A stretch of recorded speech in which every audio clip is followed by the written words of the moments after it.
Hello, everyone, and welcome to another horrific chat. I'm joined by Natalia Rose Wolfman as we discuss their inspirations, aspirations, and journey into horror. Welcome to the show. Thanks for coming up on this lovely, stormy Sunday night. We're nearly having a few technical difficulties. Thank you for having me. Yeah, we'll toss another newborn on the sacrificial altar so we can get into that because it wasn't playing nice there. Yeah, we need to start making sacrifices somehow, some way. If anyone has any sacrificial elements they would like to throw in Yeah, just for chuck them up. the Just get podcast to going. work. Keep the stream going. Evil. We met on the Slasher app. That's you had just put out a notice like I won't want to do interviews and stuff, and I'm like, I went up, go for it. And you actually decide to come on. Yeah. I always get surprised by it, like, what? You actually are gonna go on? All right, okay. You fool. I love doing interviews so much. They're so fun, and I always feel weird asking people. I'm like, I'll jump on. I love doing these. Just put me on. I love talking, especially about horror. I will jump on. That's why I love Slasher so much. It's my probably favorite social media app right now. Yeah, I actually had Damon on a while ago, and the guy built the thing, and we were talking about how the censorship of, in fact, that was the topic, censorship and horror, and how other social media platforms, if you even mention the word horror, like all of a sudden, police, are you sure? Oh, are you sure? Be careful. You'll fall apart. That was annoying. I actually did it live time. Like, don't know how many swear words I used that night. But I was like, are you serious? Are we babies? Yeah, it's just the genre. I think it's so funny that they always like the horror tag on Instagram is considered a shadow banned one. I'm like, why? Why? It's a good genre. Sure. Yeah, God, I've even had conversation about the moral aspects of horror. The fact that horror is a useful tool for warning people. Like, you don't go into the basement on your own. Don't read from the book written in blood, bound in human flesh. That's not going to end well out loud anyway. These are lessons in life that you get taught in horror movies that the other genres kind of forget. Yeah, and I think that goes all the way back to Frankenstein by Mary Shelley, the first Mhm. real like aspect of horror, the entire point of don't play God essentially or something like that. Yeah, That's kind of that what it was does. The the reincarnate line "Try to become God" caused all sorts of problems back in the day, and she got banned and everything.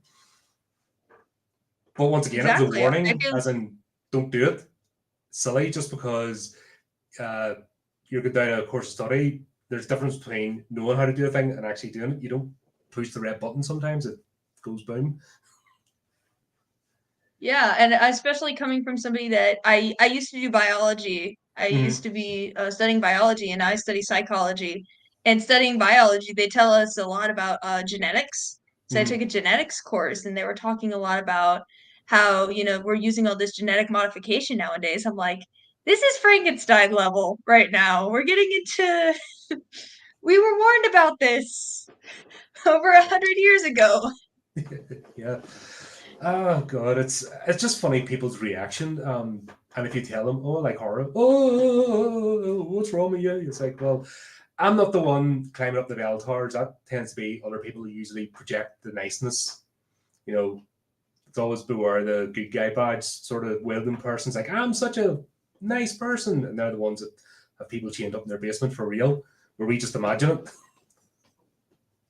Yeah, I think it's wild. So I published my first book at 16, and when Mm-hmm. people used to That ask was the me, woods, yeah. "Hey," yeah, I was little. They used to ask me like, "What do you write in?" I told them horror, and people would have the most adverse reactions, especially being that young. People were like, "Oh, okay, you know, let's take a step back." I'm like, I Let's am the move up to the sweetest side. person on the planet. It's always so funny. People ask what I write in, I tell them horror, and people always like take that step back, like, "Oh, you have something going on there." I'm like, I have a collection of stuffed animals, and I used to work as a mascot for 7.5 years. Trust me, I'm not the most menacing thing here. Yeah, that's just one. That's fair play to you. Like that's a young age to get started. Was that self published? Yeah. Yeah, I was self-published. I was in traditional trying to get into queries for a little bit, but then after just months and months and months of getting nothing, I just decided, self-publishing, it's already ready to go. It's already professionally edited. They wanted me to change a lot of aspects of it, especially being so young. They were kind of off-put, not only for legal reasons, but the books, at least I've been told, are pretty disturbing. And Hmm. so people have told me, yeah, your stuff's disturbing, and I think that was kind of a put off for them. They were like, you know, kind of iffy. But I was like, I'm ready to go with it. I put it out into the world, and it's been a good downhill spiral ever since. Hmm. Yeah. It's something about they were tools that I never had growing up because obviously self-publishing KDP, and that's what, about 10, 15 years old at this point. It's still in the scheme of things relatively new. Is it good to have those sort of tools? Is it good to know that there's a way if you want to express yourself and put something out there that you don't have to rely on somebody else or you don't have to ask permission, and it's then up to you whether it does well or not. Yeah, it's definitely interesting, especially having that creative freedom. We're seeing a lot more indie stuff come out, whether it be films, music, or books, especially in horror. Indie horror, I think, started to catch a rise probably, I'd say mid 2010s is when I Hmm. started seeing a big rise in indie horror with the gaming community. And then from there, it went to films, it went to books. We have all these indie film studios like Neon or 2100 popping up all over the place. I say 2100 is still developing, but I've been talking to them for a little bit, and they're some of the sweetest horror creators I've seen so far.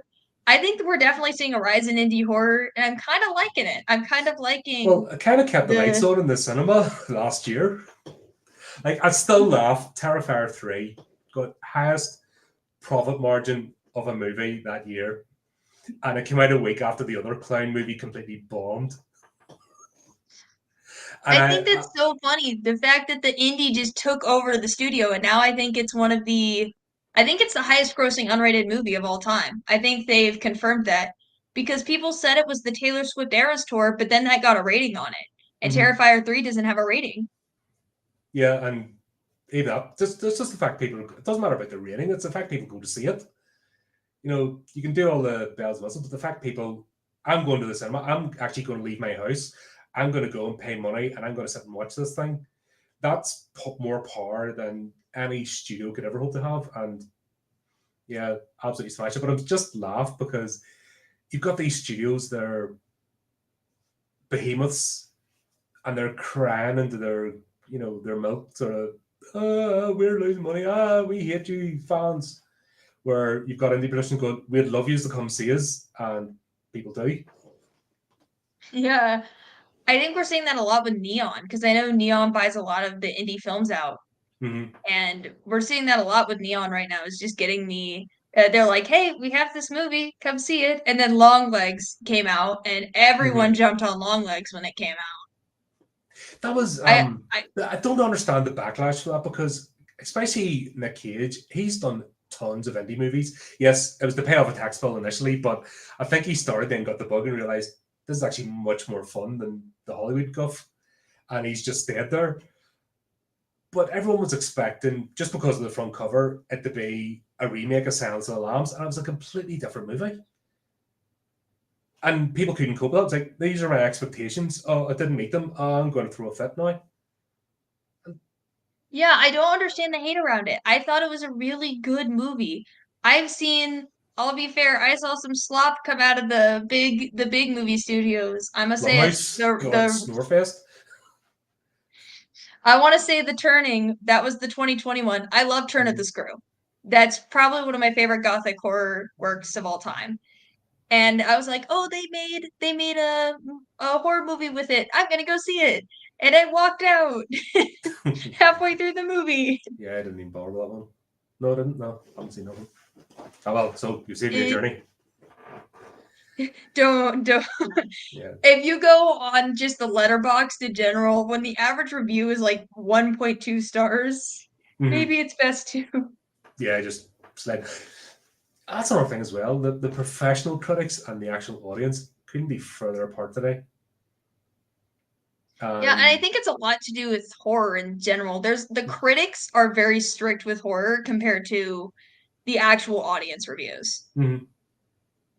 Yeah, and it's. And I horror is just subjective. It's just what it is. Do you think there's a little bit of snobbiness about it?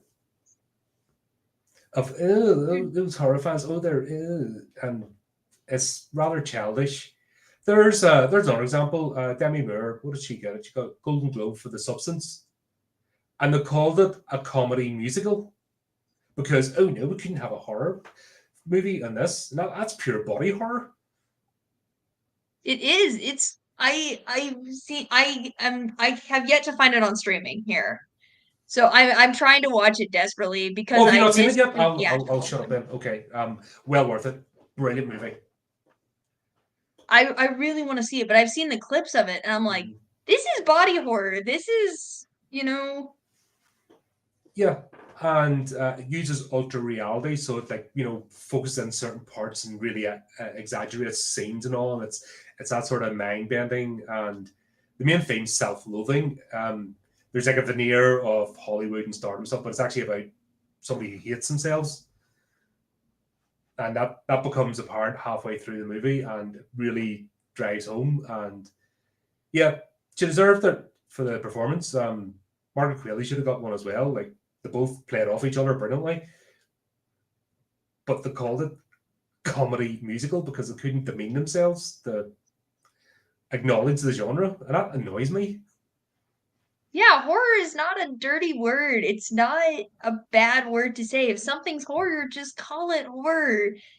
I see it a lot in the book industry too. People are like, "Oh, it's a thriller. Oh, it's a suspense." I'm like, just call it what it is. Yeah, that's one of my co-hosts, Steve. He puts his up. Well, he's mainly police procedurals, but he has the horror element to it. But he has to call his books thrillers, or else nobody will pick them up.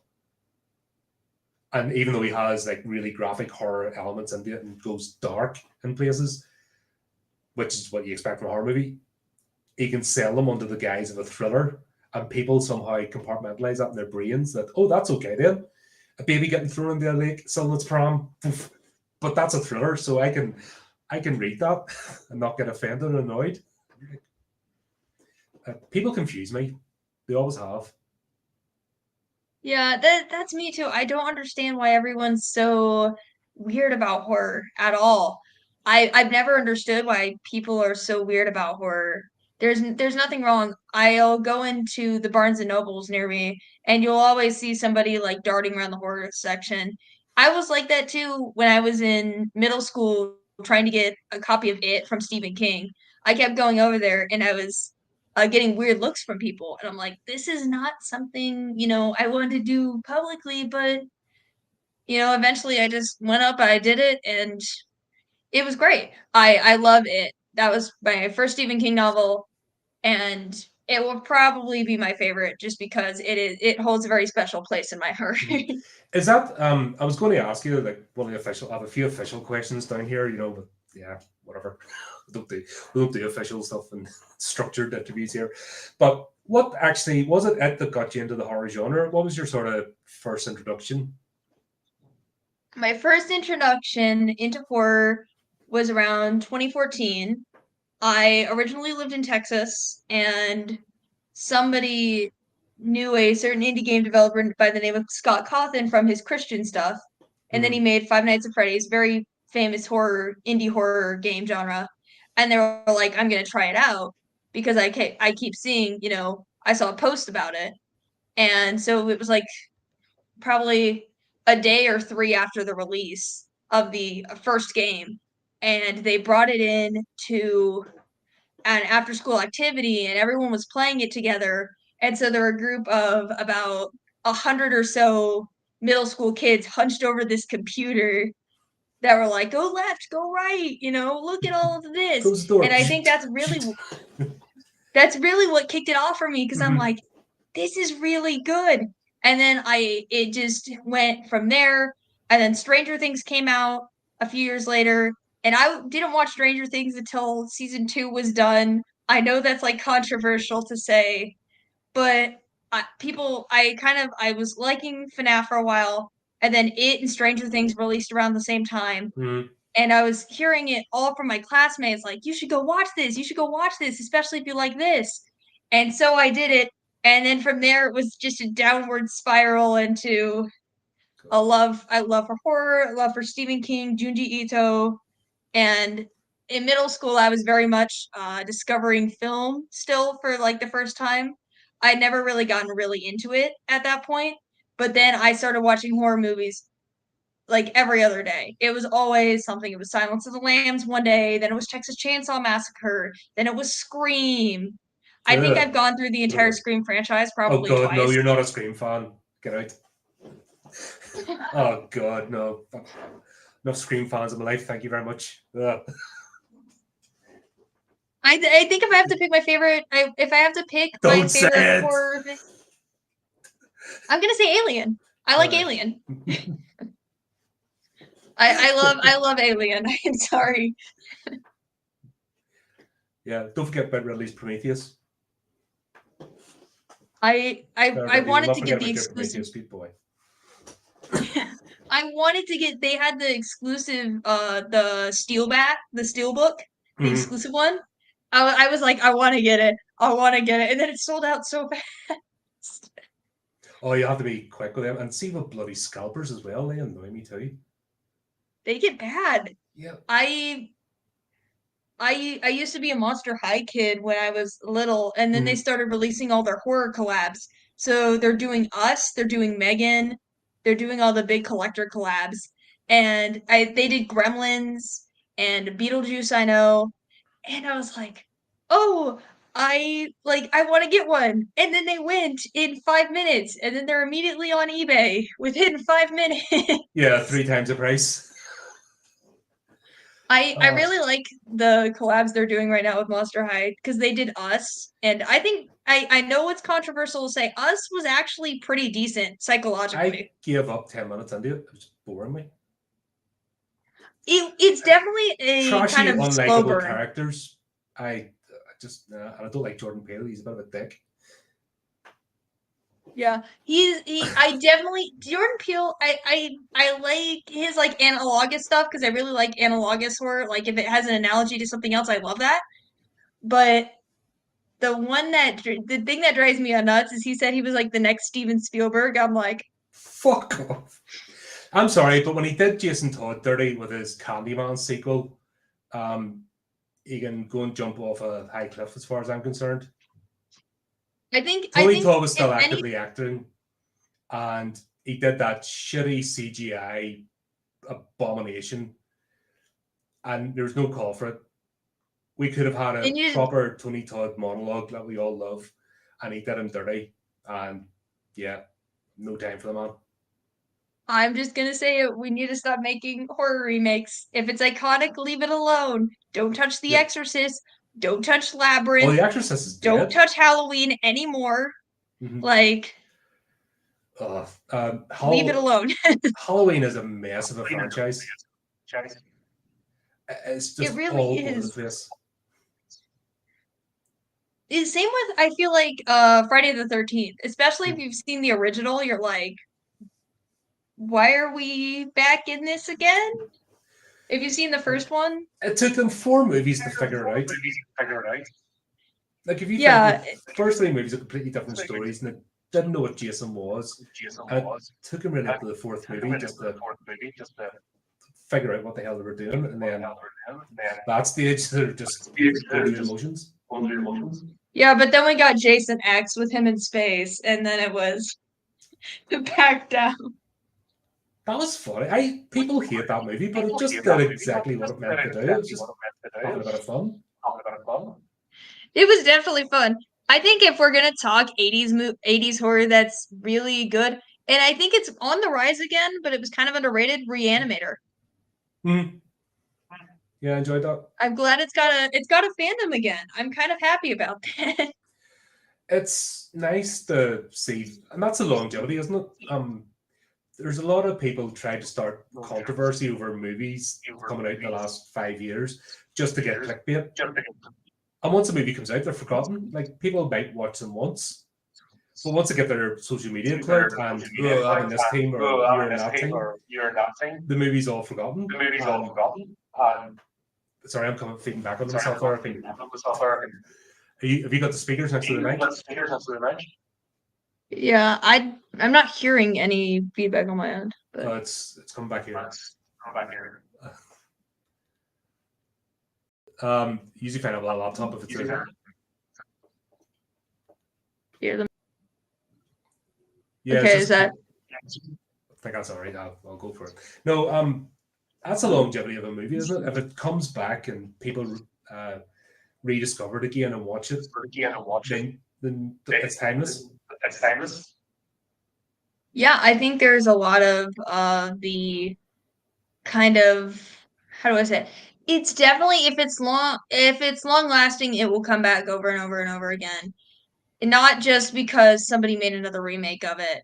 Mm-hmm. I think because that's why a lot of movies I feel like are coming back. I love Ghostbusters, if you can't already tell by the massive flag behind me, but I feel like Ghostbusters itself comes back, but like nobody remembers Ghostbusters 2. Nobody remembers the latest one that just came out. I'm like, I didn't even as bother with that. Ghostbusters Afterlife was good, but can we just let The that was only good. We could have reason- just entered the franchise. I think the only reason I liked Afterlife is because it was basically a love letter to Harold Ramis. You know what I mean? That was it. It was just saying goodbye to a beloved actor. If it wasn't for that, I think it would have just disappeared. I don't think the sequel would have happened. I didn't even watch the sequel. Didn't even like a look at it. Yeah, and they said they're on for another 3 movies after the sequel to Afterlife. I'm like, why? Why? Afterlife was the perfect tribute. It was good. Just end it there. Mm-hmm. That's it. But then they went to and had to remake it because they had the foreshadowing in the end credits, and then they made. I have so many gripes with the new movie. I don't even want to list them because I have so many gripes with it. Yeah. Like I said, I I can't was sitting comment. I there. didn't even bother. I looked at the trailer, and it looked so safe and generic and just family day out. Where the original Ghostbusters was an adult movie. It was for grown-ups. It had Yeah, grown-up I mean, themes. It wasn't for kids. It had adult humor. yeah, and they kind of watered it down, or any of the adult jokes they tried to make seemed pretty forced with it. I mean, don't get me wrong, Reitman, he's doing good work. He made the Saturday Night movie, and it was pretty good.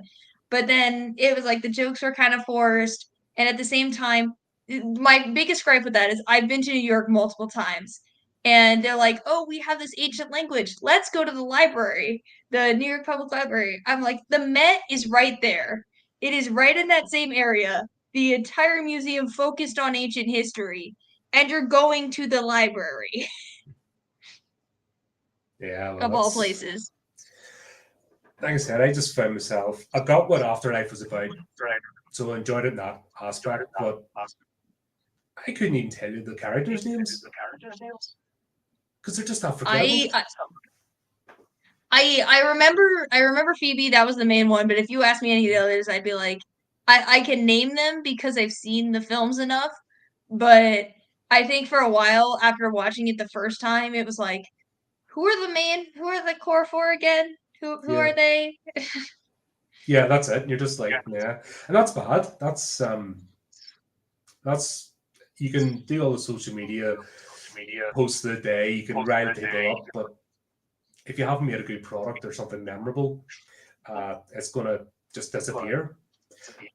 Speaking of which, is that something when you're trying to make something or create something that are out there? Is that ever in the back of your mind about? I'm not making this just for today.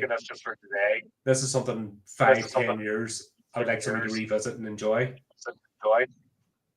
I think it is in a sense. I do not write for anybody in particular. I write for myself and to tell my stories. And if they end up disappearing into the void, so what? At least one person read it within the first year, At least one person read it and they liked it. But if it comes in 5 or 10 years down the road, which my debut, The Woods, is it's why I'm here. It's why I've gotten everywhere. So Mhm. it's still relevant 5 years later. You know, it's great. I'm very happy. Oh wait, no, it's 6 years this year. I forget it's 2025 sometimes. Yeah, it's just yeah, it came out in 2019, didn't it? Yeah, Yeah. 2019. So it will be 6 years old this year. Yeah. And to kind of sit there and be like, this is still relevant 6 years down the line. People are still coming up to me telling me they love it, or people are still reading it for the first time and loving it. That's great. Mhm. I love it. But it was never my intention. My intention is just to put my stories out there. If one person likes it and that's their, one of their favorite books of all time, that's great. That's exactly what I came here to do, you Mhm. know. Yeah, because it's a thing. There's a type of creator that chase trends, and that's what they're worried about. What's popular right now, and they forget that what's popular right now won't be next year or even in 6 months' time, and sort I of think that's what a disappears. lot of I think it's what a lot of people are doing right now when they're trying to be authors, at least from what I've seen on social media. It's uh oh, Adam is in the chat. Oh, I think I'm getting He feedback, says, Adam. Um, yeah, I'm getting a bit of feedback. Hang on, I'll try turning me down a bit to see if that makes a difference. Yeah, there is an okay, echo. let's see. All right, I'm just gonna mute then when you're talking, and then we'll okay. Thank you, Adam. Yeah. Yeah, we've been having a few technical difficulties as usual because sure, it wouldn't be the internet if it wasn't. That's always how it goes with Yeah. the internet. But I feel like, especially with industries right now, I'm seeing so many people. Uh, I'm sorry, I'm reading Adam's comment in the chat. Um, uh, there are so many people that are talking about, like, oh, I have a fantasy book right now that I'm gonna put out and publish, and then because it's trendy, so I'm gonna put it out. I'm like, and then it's not popular in the next 3 months because trends shift in pop culture. That's why I'm saying we're seeing a rise in indie horror again, Mhm. because we went from slashers in the 80s back down into kind of a little dip in horror. I feel like in the early 2000s we got some good stuff. We got Jennifer's Body, we got Final Destination, but now I feel like we're seeing a spike in horror once again. Mhm. Yeah. I like to go back to. I got bored with the whole virus thing where a vampire, werewolf, and zombies all amalgamated into this homogenous mess. I've got hope with Eggers that I was just talking about earlier on today, actually, that he's planning to do werewolf now that Nosferatu's been a success. And he's bringing back the supernatural element to it, and the actual, these are monstrous beings, not misunderstood humans with a few angsty issues, actual creatures that'll tear you apart and you shoot through them. And I miss that about horror. It seems to be like mid 2000s or 2010s onwards. That's what we got. The sort of anti hero vibe come into it. And it's crosses genres well. You can't have villains anymore. And I like villains. Yeah, I feel like, especially, first off, Eggers is doing a great job. He already admitted he does not want to touch anything with a smartphone. He does not want to go the modern route. He wants to go original, and I'm all for that. I feel like I'm all in for that. And I do think we did see this big anti-hero thing. And I think sometimes the misunderstood, character can be good in certain aspects, especially if you're going more psychological element. There, it can be done well, but we're missing too many villains that are just pure evil. They can be just pure evil. They don't have to have this anti-hero motive. And I love my villains to death. I have a couple that are that kind of anti-hero thing, but a lot of mine, it's like they're just evil because they can be. It's not Mm-hmm. gonna, they're, Eldritch Abomination, and just because they can be. There's Yeah, nothing. They're not anti-hero. They're not misunderstood. They're just monster. that's it. The cultists think they can communicate in that, and they open the portal, and the being just goes, snack. Oof. Yeah, I think that's what I love about my beloved hydrant, my little demon in the woods, is that it's not just they think it's like, oh, you know, what is this thing? They don't know what it is. So it does kind of fall into that eldritch kind of abomination idea, that fear of the unknown.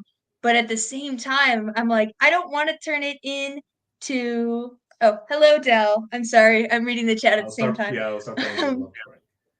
I I know. I see a lot of just crazy, you know, it's an anti-hero, but I don't like the idea of just doing anti-heroes. There was no point for the Hydrant to be an anti-hero. He is Mhm. just demon. He will eat anything. He does not care who you are. You are meal. And that's like Yeah, that's that's what he part of the does. fun. That's the bit that makes you go, I have no chance. I am not the apex predator, which I think is one of the core aspects of horror, that it's the human not being the apex predator anymore, that there's something out there that we have no chance against. And it's only by pure luck or preparation that we might survive. But even if you survive, there's no guarantee that you won't be tainted forever. That's one thing, the Cthulhu That's missile, one when thing. we talk about Eldritch Beings, the Cthulhu missile does it really well. You're not just walking away going, oh well, that was an interesting day. No, you're broken.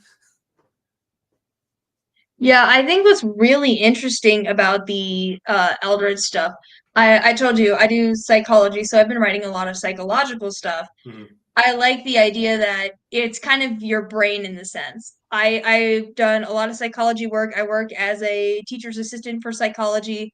I'm doing a panel on psychological research down in Florida here in a couple of weeks. Mhm. I'm doing psychological research for my school on horror, and diving into it, there are so many things that it's just like your brain is basically in itself a little bit of a fear factory, even if you don't intend it to be. My favorite idea of the brain is the idea of pareidolia. So you can recognize faces, and that's what comes into the uncanny valley. Mhm. And that's why we get these characters with exaggerated features that fall into the uncanny valley. That's why the human-like dolls are so creepy, and I think we need more. I feel like we need more psychological stuff. The brain itself is so scary. Like, can we get more psychological stuff in the industry? Um, it's one thing that don't like the sort of warped reality. It has to be done very well. It's the same as like time travel. When you touch things like that, you have to be on the ball, or else that's it. If the whole story falls apart, and you have to, it's a balance between the unreliable narrator, how much of that do you give the audience, and then how much do you let the audience in so they can tell the difference between what's fantasy and what's reality. And sometimes all the entire, they either go two directions. They do a really ambiguous ending that just leaves you confused, or they try and tie everything up in a neat bow, and you're like, "Huh, so it was all a dream." I hate that trope. It was all a dream. That drives me absolutely crazy. Yeah, I have one I'm working on right now. I'm trying to pitch it as a screenplay, but it gets really into that is it there or is it all in your head kind of thing? Hmm. Is it a dream or reality? And I'm gonna add on to what Adam said in the chat. The humans have never evolved to handle all of reality, only a small frame. There Yeah. actually has been a couple of studies that support some ideas that we are still running on biological software. So we're as what as they tell me, they used to tell me in biology, humans are only running on Neanderthal software. They're not running on full software yet. They're not running on full evolved software, which is why we crave sugars. It's why we have fight, flight, or freeze still, even if it's not a very dangerous situation.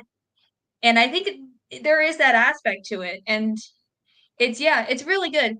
Psychological horror, I feel like, is good if, like Dell said, it has to be understood. You have to, I think, go into it. And I want to do Hmm. research on horror as a whole, when it comes to psychology, and that's what I want to focus on, because I think there's a lot of untapped potential, and if you know what you're working with, you can definitely make something that is absolutely horrifying. Mhm. Yeah, but it's one of those as a tightrope act. One slip up and you fall over the edge, but if you get across the chasm, you're applauded for all time. It is a tricky one, and I don't think it's a sort of genre you can sell to the mass audience. Like normies will never get it. They'll never understand. Uh, and for horror fans, you have to let them know. Like Hellraiser is an example of one. They marketed that as a slasher, and that is nothing like a slasher. You know, what I mean, that is about human excess and desensitization, and always looking for the next thrill. And when you go too far, that you actually conjure Cenobites to rip your soul apart. You know, but the general audience can't deal with that material, and then it gets dumbed down to a slasher, and then you always feel kind of like cheated. I think it's also when it comes to psychology and horror, for what I've researched so far, it's very similar to riding on a roller coaster. You Mm-hmm. ride for the first time on a roller coaster and you get that adrenaline rush. And even if you ride 10 or 15 times, you're still getting that rush and you're like, never again. But when you start doing it enough, then that's when you get into that swing of things, and then you start getting more and more and more ingrained in horror. I think that's why, like you said with Hellraiser, it's advertised as the slasher when it's actually not, because it's like the, oh well, if you want to ride the roller coaster, it's not that bad. However, if you really like roller coasters, you will know exactly what this is and you will know it's horrifying. Mm-hmm. Yeah, it's always been the sort of communication of horror, especially in the film medium. I think books you can sort of go a bit deeper and get a bit more abstract because the reader has time. The reader can pick it up, set it down, you know, depending on their pace. They can read a chapter at a time, they can binge it. It's entirely the reader's choice. But with film, you've got a limited medium and a limited space, and you're imposing the creator's imagination on the sort of consumer. Where at least with written material, books, which is why I hope books never stop, or written horror or stories, because that's the fundamental, that you leave the audience enough room to inject their imagination, to insert their fears into the story. Is that something you ever thought about when you're writing as well? If you mightn't know exactly how to explain something or convey it, but you think to yourself, do you know what? I don't have to.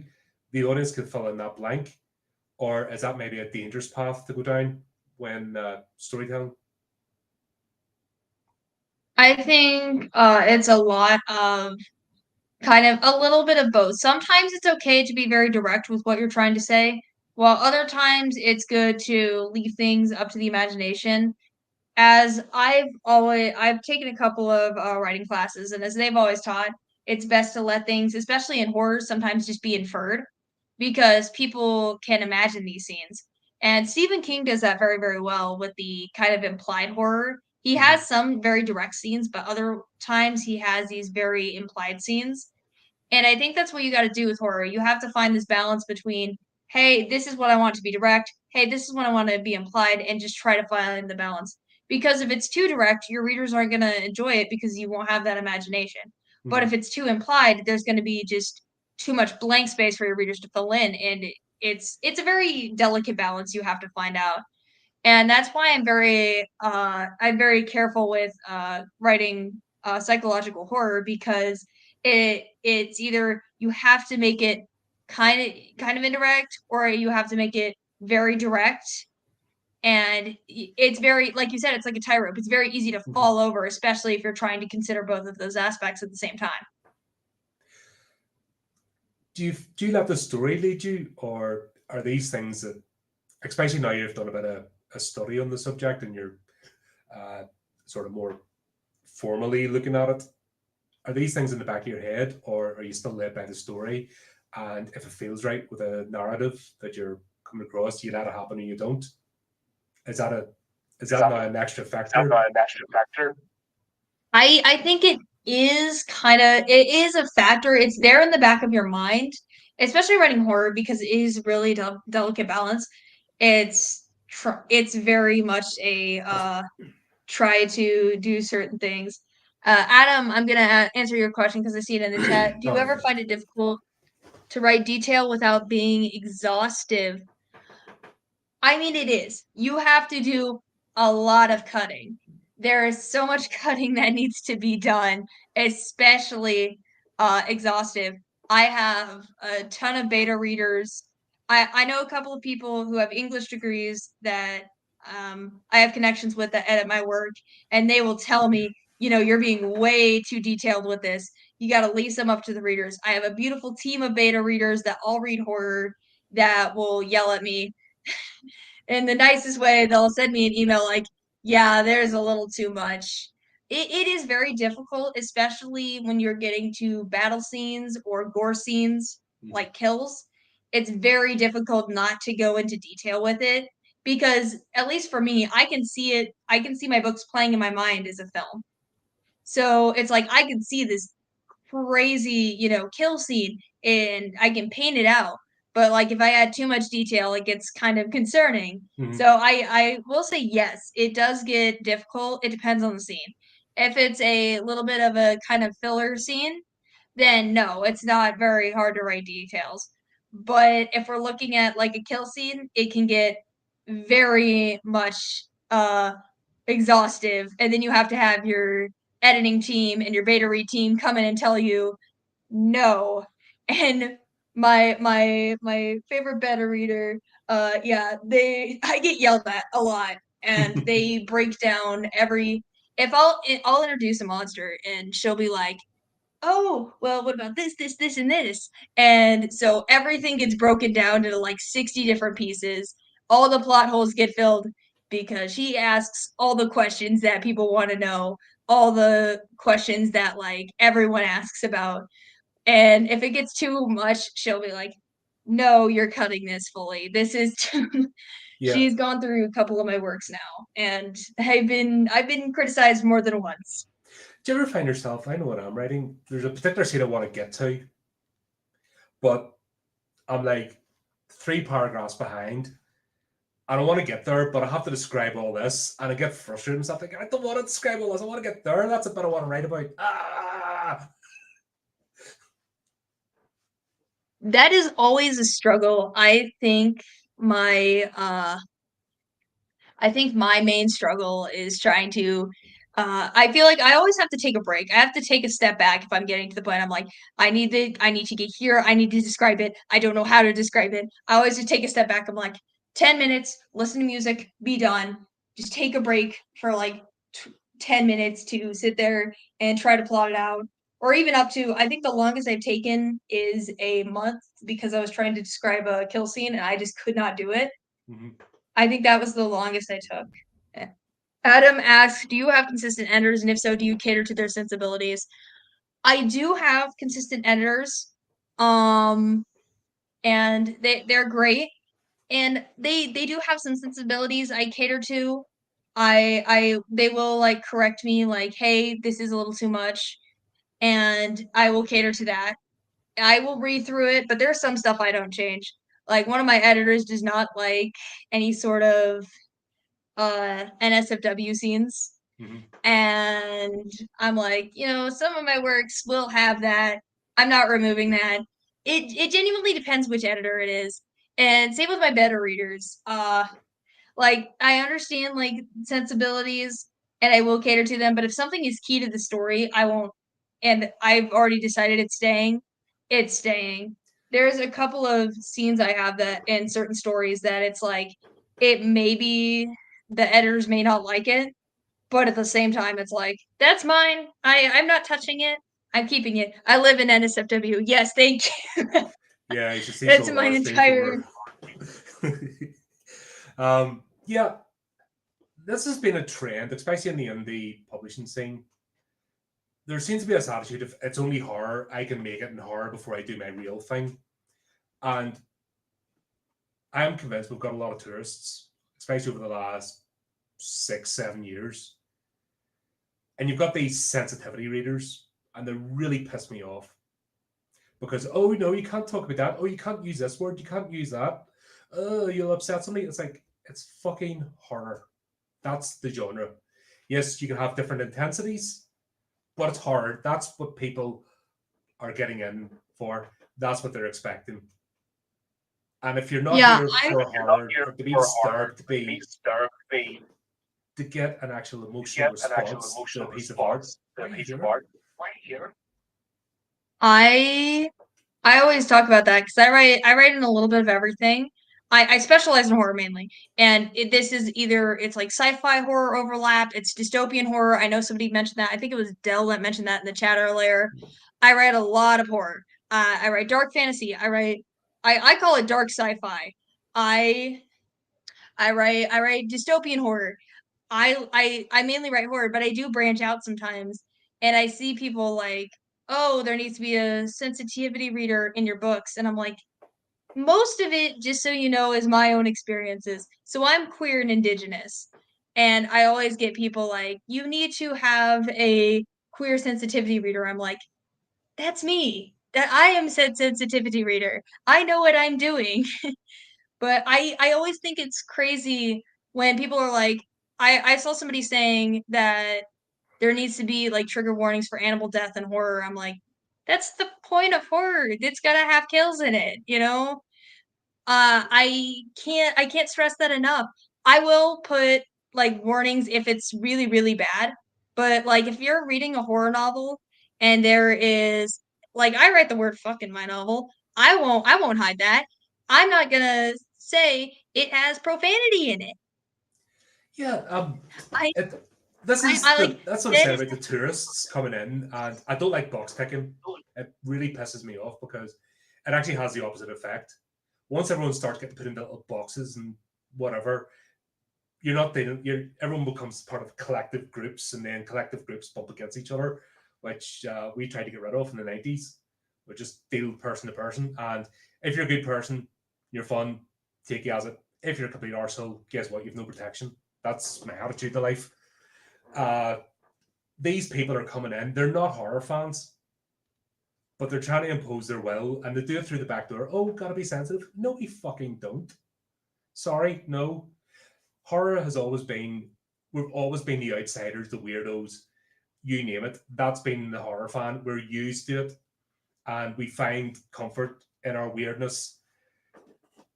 And I'm sick and tired of these people. It's the same as the Satanic Panic in the '80s. It's the same crap all over again, just wearing a different face. Oh, you horrible horror fans, you are being where it used to be where we're, kidnapping babies and holding ritual sacrifices every week. Well, even the logistics of that didn't even make sense. But now we're downtrodden people because we embrace the darker side of things. But if you don't embrace the darker side of your personality, you're going to act it out. And we see it all the time. It's not the horror fan. That's why the one horror fan that might do something gets all over the news because it's such an anomaly that the milk it for all it's worth. Okay, I'm very glad you brought up Satanic Panic. I'm a big 80s nerd, so I study I love looking into the Satanic Panic thing. I think we still have that Satanic Panic nowadays with the violent video games causing actual real world violence. Everyone talks about it. They're like, "Oh, it's always these violent horror video games." I'm like they tried to ban Doom in the 90s for it. I'm like, Doom's I remember. entire point is slaying demons. I don't know what made you think that causes, Satanism. Or you have, all of these like the violent video games. You have Rainbow Six Siege, Fortnite, and everyone comes through and live through that. Yeah, so have I. Everyone comes through. There was a devil worshipping cunt or cult behind every bush. You know, same as today, there's an alt-right Nazi behind every bush. It's the same people, just a different label. They're arseholes. And they always pick on the nerds. If you notice the same pattern, it's always, oh, you're a nerd. You like stuff we don't like. We're going to bully you. And this time they're just doing it with a different mechanism. That cracks me up. I think people fear horror mainly because I know like I'm not gonna get too into it, but people admit that, horror gets very real with society. There are horror books that get political. There are horror books that get into the nitty-gritty of things. Mm-hmm. And I think that kind of scares people, the fact that, it kind of goes, that horror might go against the grain of what you're used to. It's kind of that, like you said, the stand out. Horror fans stand out pretty obviously. You have all these horror cons popping up and people get mad about it. And it's like, there's nothing wrong with being a horror fan. We just get into the nitty gritty. We go against the grain. And, if people get mad about that, then I don't know what to say. It's not your cup of tea, so be it. But I should not have to change, you know, I should not have to put a warning of death in front of my horror novel that is very obviously, gonna have slasher elements in it. Mm-hmm. You know, I should not have to put a warning. I saw somebody online talk about how they wanted a warning for every gay character in a book. I'm like, that no, no, no. Like there are certain things. Also, I feel like if you're People reading that post certain that are genres, baiting, though. Let's be honest. yeah, They're there's baiting. gonna They want a be very reaction. It's the same as somebody else goes, "Well, I'm this. What about it?" That's the online world isn't the real world. yeah. Okay. Dell asked, with my Yep. study in psychology, do you find it's harder to write horror due to your knowledge of human behavior? I'd say no. I say it actually helps, in my opinion, because I I'm just seeing the chat. I feel like it actually helps a lot. So when it comes to the woods, I'm going to talk a little bit about that. Mm-hmm. I took a class on death, dying, and grief and how it manifests in kids, teens, parents, different kinds of grief that people go through. And I was able to make this very accurate depiction of these characters. And I think that it's not really harder to write horror due to the knowledge of human behavior. I think it's easier because then you can see how people might actually generally react. You're seeing, oh, there's going to be a character that maybe copes with dark humor. There's going to be a character that maybe copes by punching somebody. There's going to be characters that freeze. There's going to be characters that fight. There's going to be characters that flee. And I think, especially with psychology, it overlaps very heavily with horror Mm-hmm. because you can make these characters very real. You can make them seem like they're actual people compared to, sometimes when somebody writes characters. I'm not saying this is just horror, but I've seen aspects of characters that it's like their dialogue is not what human behavior is. They behave not like a human is in books. Because, yeah, Adam agrees. It makes it more relatable because you can relate to it psychologically. There's a lot of aspects of psychology and horror, even if we don't consider it. So when I'm going to Florida here in a couple weeks to speak on the fear of the unknown and horror and psychology. And there's a couple of points I'm bringing up that kind of overlap. Every horror creation, at least from what I'm studying so far, has an overlap with three primary themes, whether they're stated subtly or they're stated directly. The ideas of grief, loss, and trauma are in every horror movie, horror media. Mm-hmm. It's going to be there. Whether it's said at the end, you have the final girls coming out with complete trauma. You have, grieving the loss of your friend to the slasher, or you're, grieving, like, look at Summer, yeah, look at summer camp slashers, I'm saying this because there's a new one coming out here in a couple of months. But there's that idea that you're kind of grieving by going away from home. You have that loss of security because you're in the middle of nowhere. Mm-hmm. And then you have trauma from the summer camp slasher that's, coming. And so that's my primary research right now, is seeing the overlap. And what we thought was just, okay, one has one theme. It now all overlaps together. So it's a whole thing. I think there is a lot of overlap with psychology and horror. I think if I think somebody The is Descent doing 2 did that very well. I don't know if you've seen that. Have you ever seen I Descent? The don't Descent know. about the three cavers? Oh, Descent. Yes, I've seen the Descent. Did you see the sequel? No, I have not seen the sequel. I've seen the original though. Right. So they changed the ending slightly because they left it ambiguous whether she was going to get out or not. So she got out. and then she finds herself having to go back in again. And they did it really well with her character. Sort of, what I've just got out of this. What do you mean I'm going back in again? And yeah, that all plays out. That's, I think slashers as well. They do the characters as a service. Once it became popular, and they basically became the action flicks of the horror genre. So they made these two-dimensional wooden characters that you're basically, you're just looking for the action scene, the kill. Where I like to invest in a character and not know who's going to go, and then I feel it when it happens. And that's one thing that I'm not a massive fan. I don't cover too many slashers in the channel actually, because I'm not a massive fan of the genre because I just think it's very basic. I will agree. I will watch the iconic slashers. I will watch Texas Chainsaw. As I told you, I've watched Scream. I've watched Friday the 13th. I've watched Halloween. I'll watch the iconic slashers, but at the same point, it's not my favorite. I love Sleepaway Camp, but I love Sleepaway Camp not for the slasher purpose, for the depictions of PTSD. Because if you go back and rewatch it, especially with what we know about PTSD now, it's very accurate, even though it's not directly stated that, it's PTSD. It's very clear depictions of PTSD and very accurate for its time, especially when we had no idea what it was. Slashers without purpose are crap. I do agree with that. I must Yeah, say, I keep seeing, I love Neon to death. Um,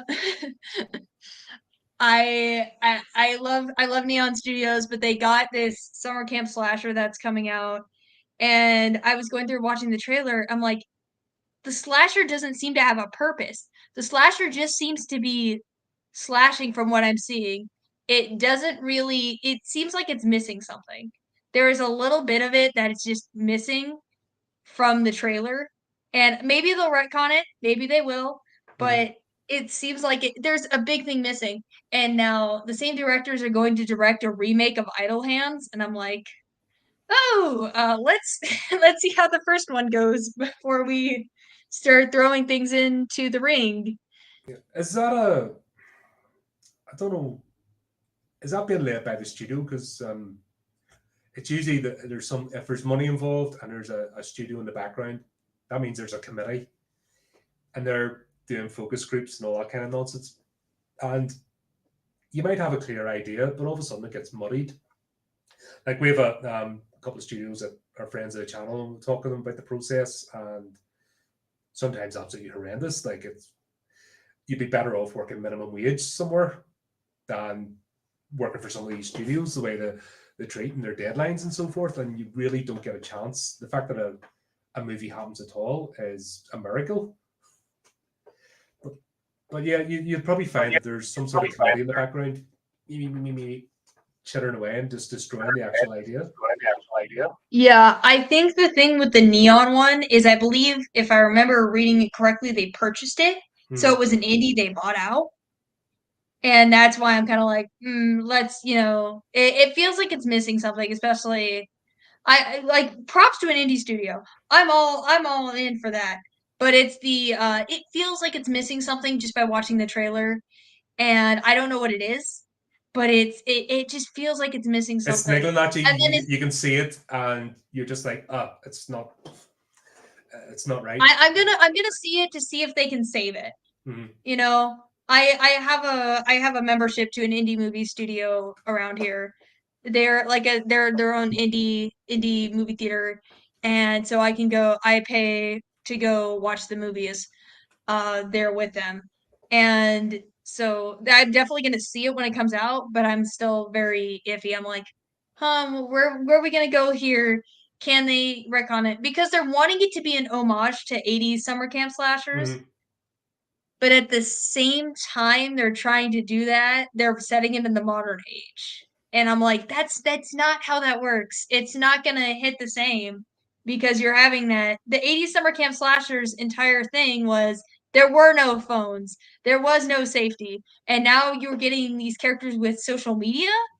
Now you're getting these, characters that could easily turn on emergency 911 on their iPhone and call the police. even if they're in the middle of nowhere, the emergency SOS works. Like it ruins the vibe of the summer camp slasher. I'm like, you can't mix the 80s and the modern day. Sorry, same with Stranger Things. You can't mix the two. You have to either go straight back or do something new. But I'm worried as indie studios get bigger, they become the thing they hate. And it's just, oh, that worked last time, let's do this again 20 times. And then they fall into the same trap. And like I said, just become the actual monster they're trying to not be. Yeah, that's what it's down to at the end of the day. It's having that spark of imagination and just taking it somewhere else. So incorporate social media into it. Why not have the monster in the social media? Ghost in the Machine's one of the earliest thoughts. Isaac Asimov back in the day. He touched on that. There's no reason as well. God, what was that one? It was only 15 minutes long. Covered, and they'd found an old like Windows 95 computer, and it was possessed. God, I forget the name of it. It was brilliant. But the played it, they used the supernatural aspect, brought it into the technology, and told a really fun story, like a mini anthology, all in 15 minutes. It was great. Yeah, but I again with the spiritual technology possession, it can be like you said with the big studios, they can it can go downhill so quick. Like I loved Megan. I love the like concept of it, the nanny AI, especially seeing that come to life nowadays with the Tesla robots.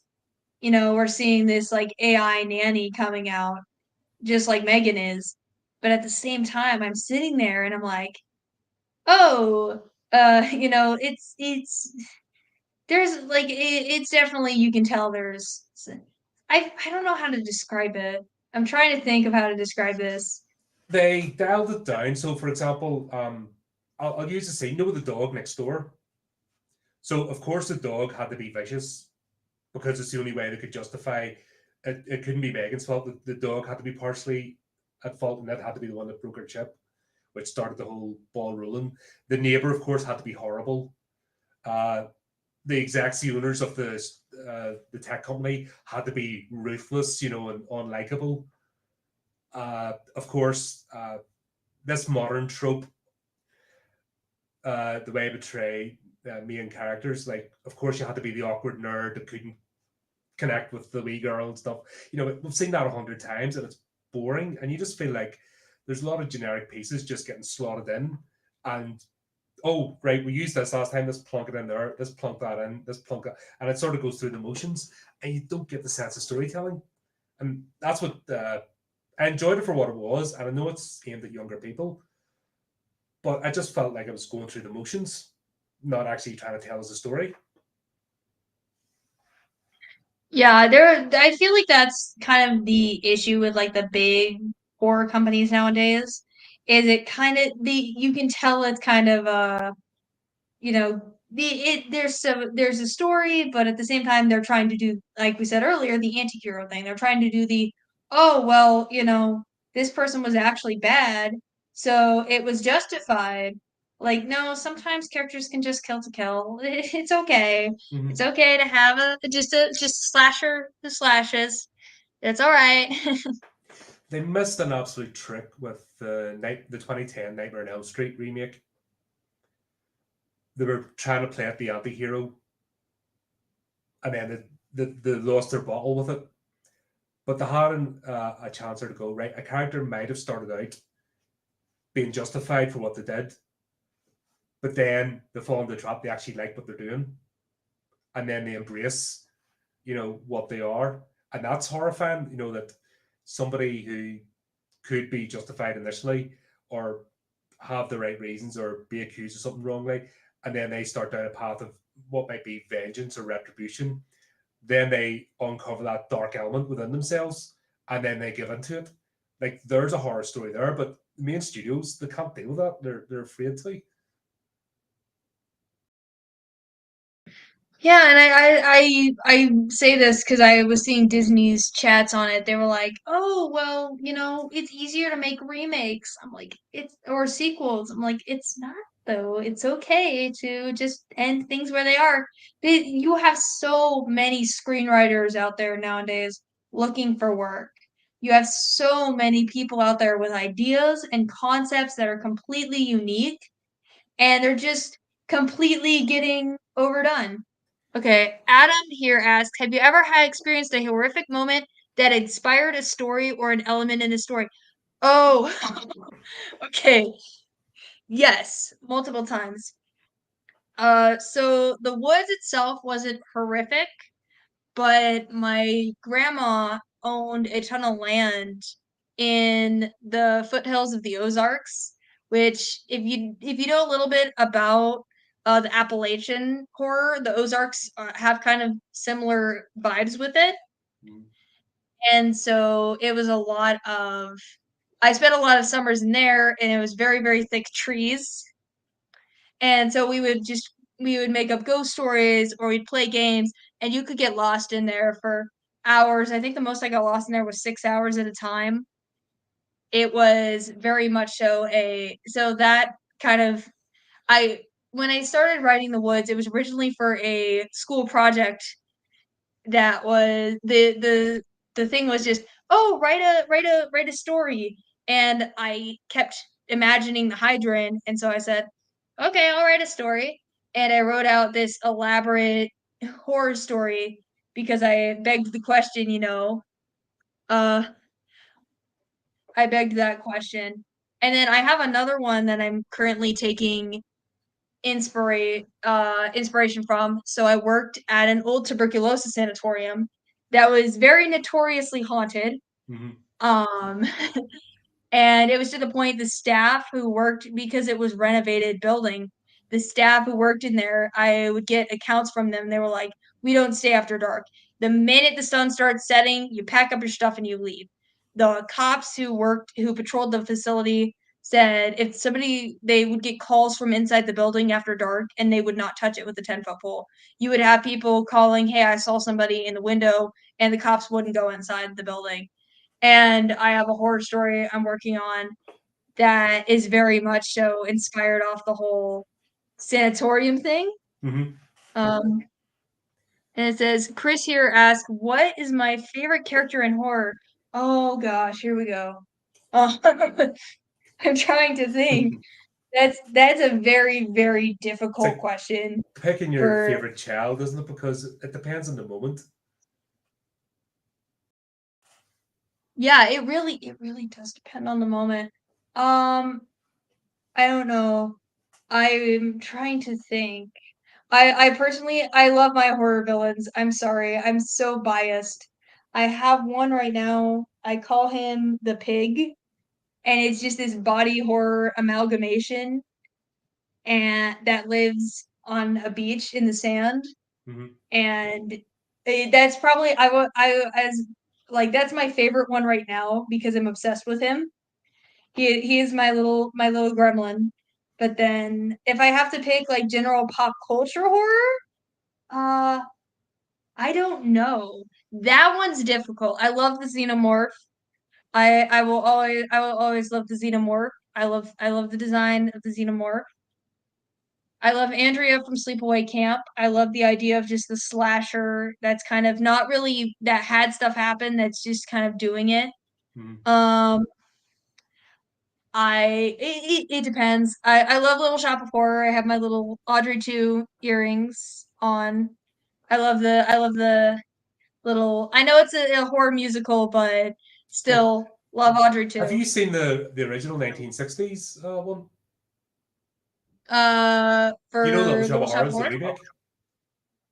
Um, I've seen the original, yeah. The I original really I still holds up. It was Audrey Jr., I think, in the original one, and then Audrey 2 in the remake, but it still holds up. It looks more like a stage show than a film, but oh my word, and they're both different. They've got their own flavors, but uh, I don't understand why there's not more Rocky or Little Shop of Horrors parties as opposed to Rocky Horror Picture Show. because that when they did it as a musical, it's so good. But It people is just a really bypass good it. music. Okay, Adam asks, as someone who loves very well werewolves is a very real aspect of human psychology. Have you ever felt like you've experienced a moment of psychological animalistic shift? I feel like yes. I feel like how do I say this? I feel like humans have like an animalistic side that comes out. Look at like road rage. Road rage, I feel like, is probably my most close to animalistic shift because it goes into that kind of protective state, especially when it comes to the animalistic.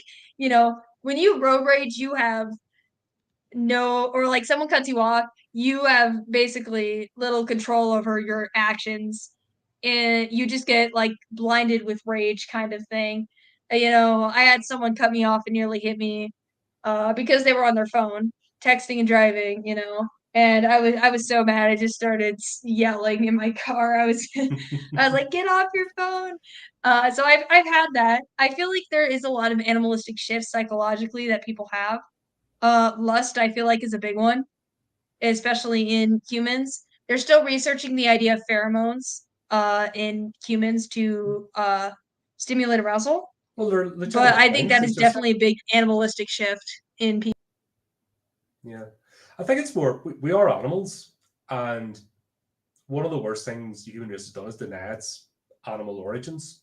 The fact that we are a beast, and the more we try to be this heightened being, the more we move away from actually what's important. And sure, look, today is supposed to be the age of enlightenment, and people are more miserable than ever, unhappy and bored, and just looking for reasons to kick off because they need that sort of to feel alive. And it's because of miss, we don't highlight the moon often enough. I think we need to highlight the moon more. I'm sorry. Adam says Jack Nicholson. That's funny you say that, Adam. I And really originally, it's should. great. I live 30 minutes from the actual hotel that inspired The Shining. And so I guess I have to uh, you know, I have to say, I kind of my obligation is technically The Shining to say is my favorite horror movie because it's right there, but Mhm. I don't I like The Shining, but and it's definitely up there. It's definitely one of my top of all time, but there's a couple of other ones that take the cake. No, that's good. But yeah, I can never say it definitive. This is my favorite movie of all time because it depends what I'm feeling. If I'm feeling like a comedy, I'll pick a comedy horror. Evil Dead will go up right up there. Um, if I want something more serious, like one in the last couple of years that actually Adam and I covered was Antlers. That film's still rattling about in my head. And that's the antagonist is a Wendigo, and it's just the area they lived in, the deprivation, the cruelty to kids stuff. That film still to this day is ticking around in there, and it's not even particularly graphic, but it's all the implied horror and the set of circumstances behind how the wee kid comes across the creature. Um, and I'll find us movies like that, little off the cuff ones that I'm not too familiar with. There's one covered today. Takeshi Miike movie, and yeah, great laugh. So that'll go up there at some point. But then it's whether or not they stay there.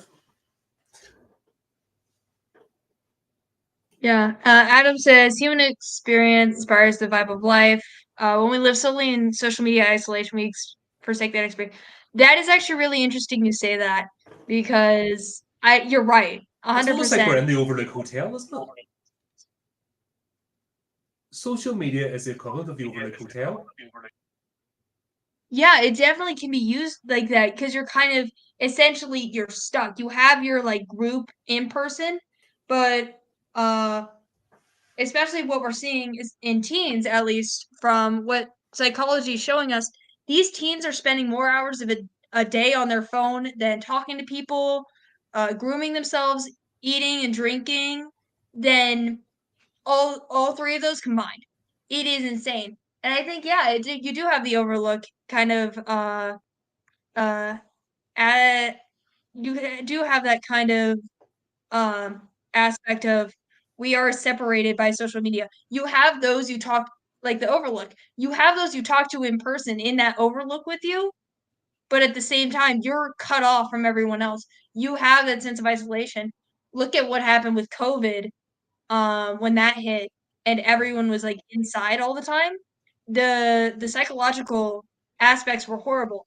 The ones with the best psychological benefits were those playing Animal Crossing and interacting with people. They were stimulating these fake human interactions with people. Mm. So yeah, I think it's definitely interesting to compare it to the Overlook because you're right. We're kind of stuck in this hotel. And if we keep living on our lives on social media, we're going to drive ourselves mad. This is one thing I'm grateful for being an old fart, because I grew up without social media and I was introduced later on in life. And yes, I love, we can do, because of technology, we can do this and it's fantastic. But I think younger ones can't switch off. Like legit, if lose their phone, the fault, like their world ends. If the Wi-Fi goes down, their world ends, and that's not good. Where at least I like to think I'm still in the zone of, oh, the Wi-Fi's went down. Okay, I'll go out for a walk, or I'll talk to my birds, or I'll pick up a book, or I'll start jotting stuff down. I'll do something else, and it's not the end of the world. Where yeah, it's like people are trapped, and if they don't have their interaction with their same avatars, not even people anymore. Like the worst ones are the ones that hide behind avatars, and they won't even do this. You know, they're the ones that are like far gone, and I do pity them to an extent, but only as long as they're not causing harm. The ones that have like a nasty bent to them and they use it to hide behind, have no patience for. You know that whatever happens to them happens to them. But how do we pull back from that? Because that's, everyone keeps talking like books, for example, how books are dying. Yep, we're seeing more authors than ever. Uh, People saying the movies, you know, going to the movie theaters dying, but it's still there. How do we talk people into saying that interaction's good, getting away from this thing, it's all right as a tool, but how do we? There's no point in me because I'm like the old person. How dare you speak? You're just talking down to us. You know, you think you know better, but it's out of genuine concern of where people can end up. Once again, can horror maybe shed a light on that? Are there a whole sway of horror stories that can be told using, like I said, you can't do a slasher anymore, but surely you can do more modern stories that maybe I can't tell because I don't have the same immersive experience with social media as maybe somebody your age. But is that something that can now be brought into the horror genre and used as what horror is intensely meant for, as a warning of don't do this, it doesn't lead to good places? Yeah, I think there has been a couple of horror movies that touch on the idea of being like stuck on social media, stuck on your phone and not paying attention to the world around you. There are a couple of horror stories that already go that way. I think definitely Black Phone. Yes, Black Phone's actually set a couple of hours away from me, Mhm. but Black Phone is like a great example of that. You have Unfriended where they're all on the Zoom call with each other and their Oh friend yeah, about that was passes good.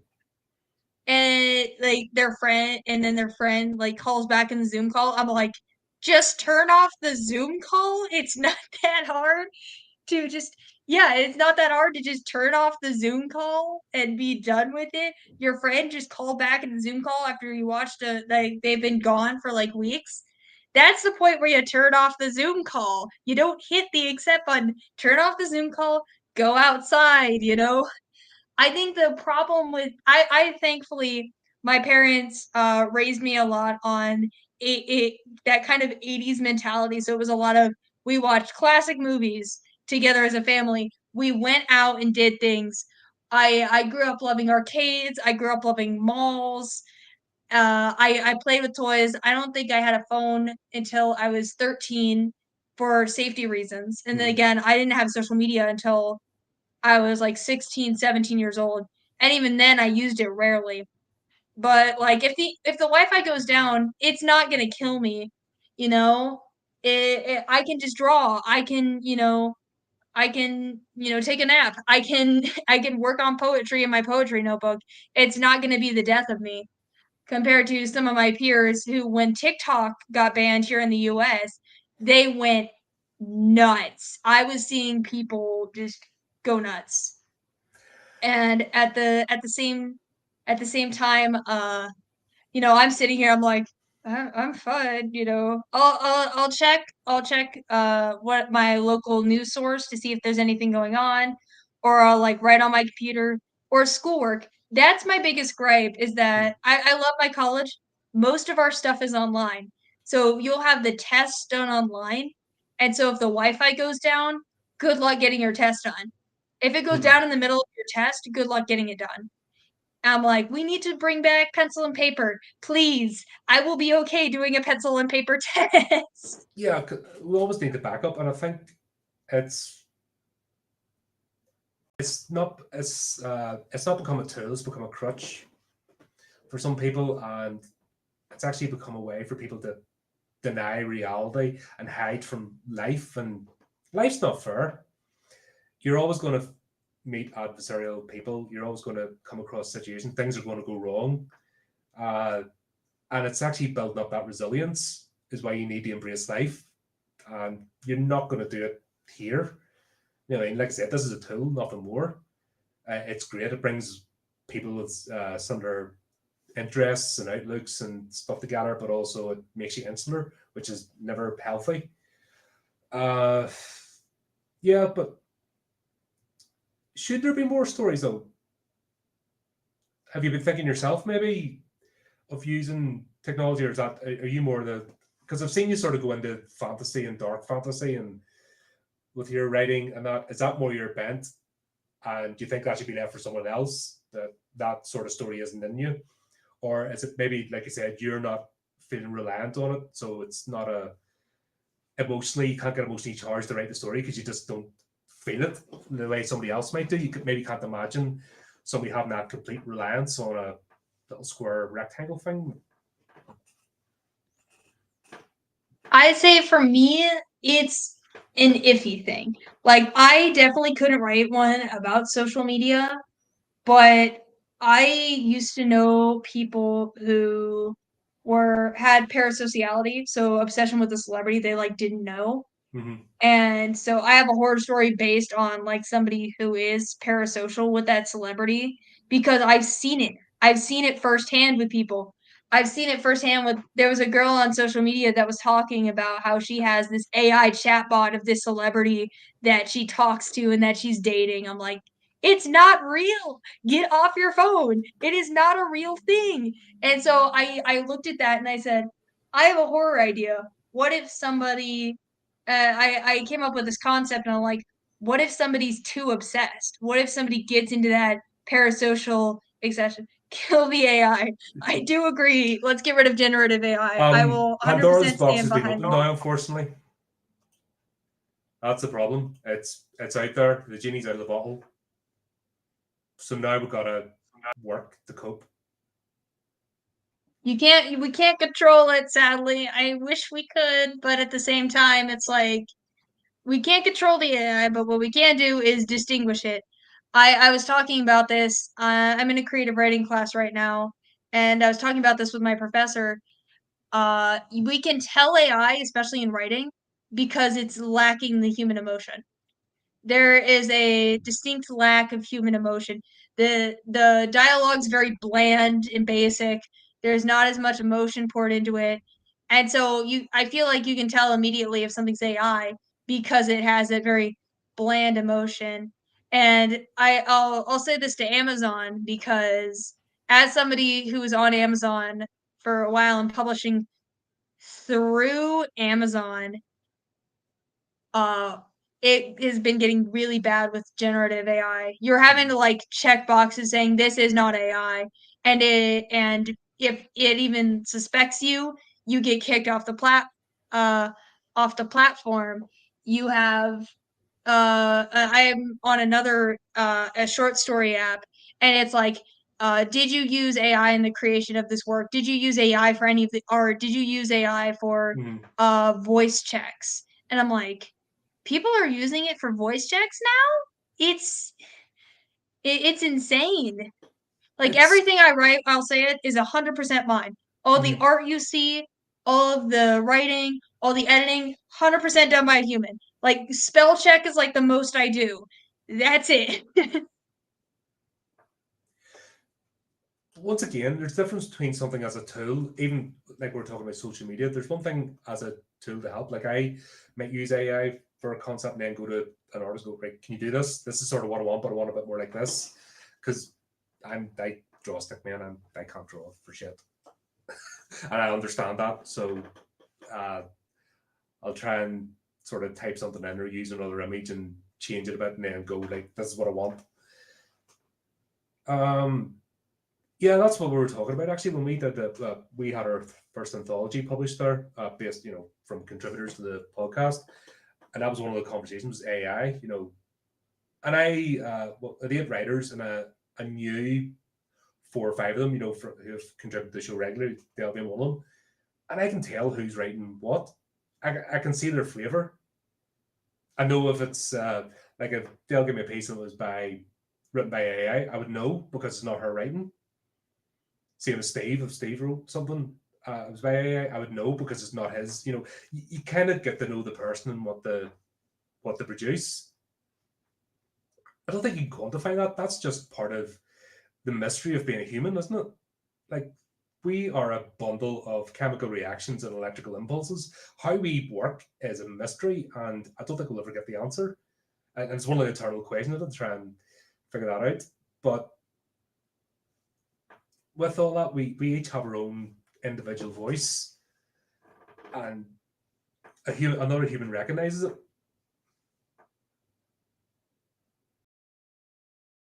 Yeah, I think Yeah, especially that's it. with I'm just what confused. you AI. yeah. Max Headroom here. Yeah, I'm not real. Sorry, everyone. This is all a facade. I think especially with humans, I agree with you. I even studying psychology and the mind, I don't think we'll ever figure it out. I really don't. Like people always talk about like, oh, we can make drugs for dopamine and love.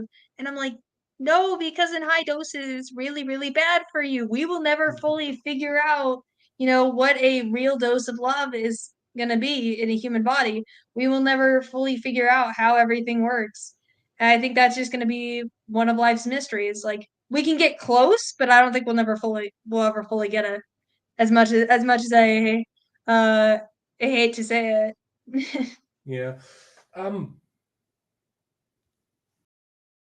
All we can do really, don't know if you agree or not, we just talk to each other. And that's one thing I try and do in this channel, obviously, is speak to independent creators and just get voices out there and let people know there's an option. Here's the flesh and blood person, spoken to them, there's their work, go and have a look. You might enjoy it, you might not, but at least you know that it's not some faceless entity that's published 20 novels in the space of 3 months, which is a bit iffy, you know what I mean? And then all of a sudden they change trends and come out under another pen name. You think, oh, right, that's what's us, That's one thing I try and do here is put a face to the name and not even do the standard question, just by chatting and throwing curveballs and letting the chat get involved. You're dealing with a person. And I don't know, that's my little way of trying to battle against it. Are there ways you can think of that we don't have to be antagonistic about it, but just make people aware that, AI isn't the answer. You're taking away the spark of imagination, the thing that actually makes us human, that makes us unique and fun. And I'll say this: one of the main ways, at least you can tell AI books, is perfection.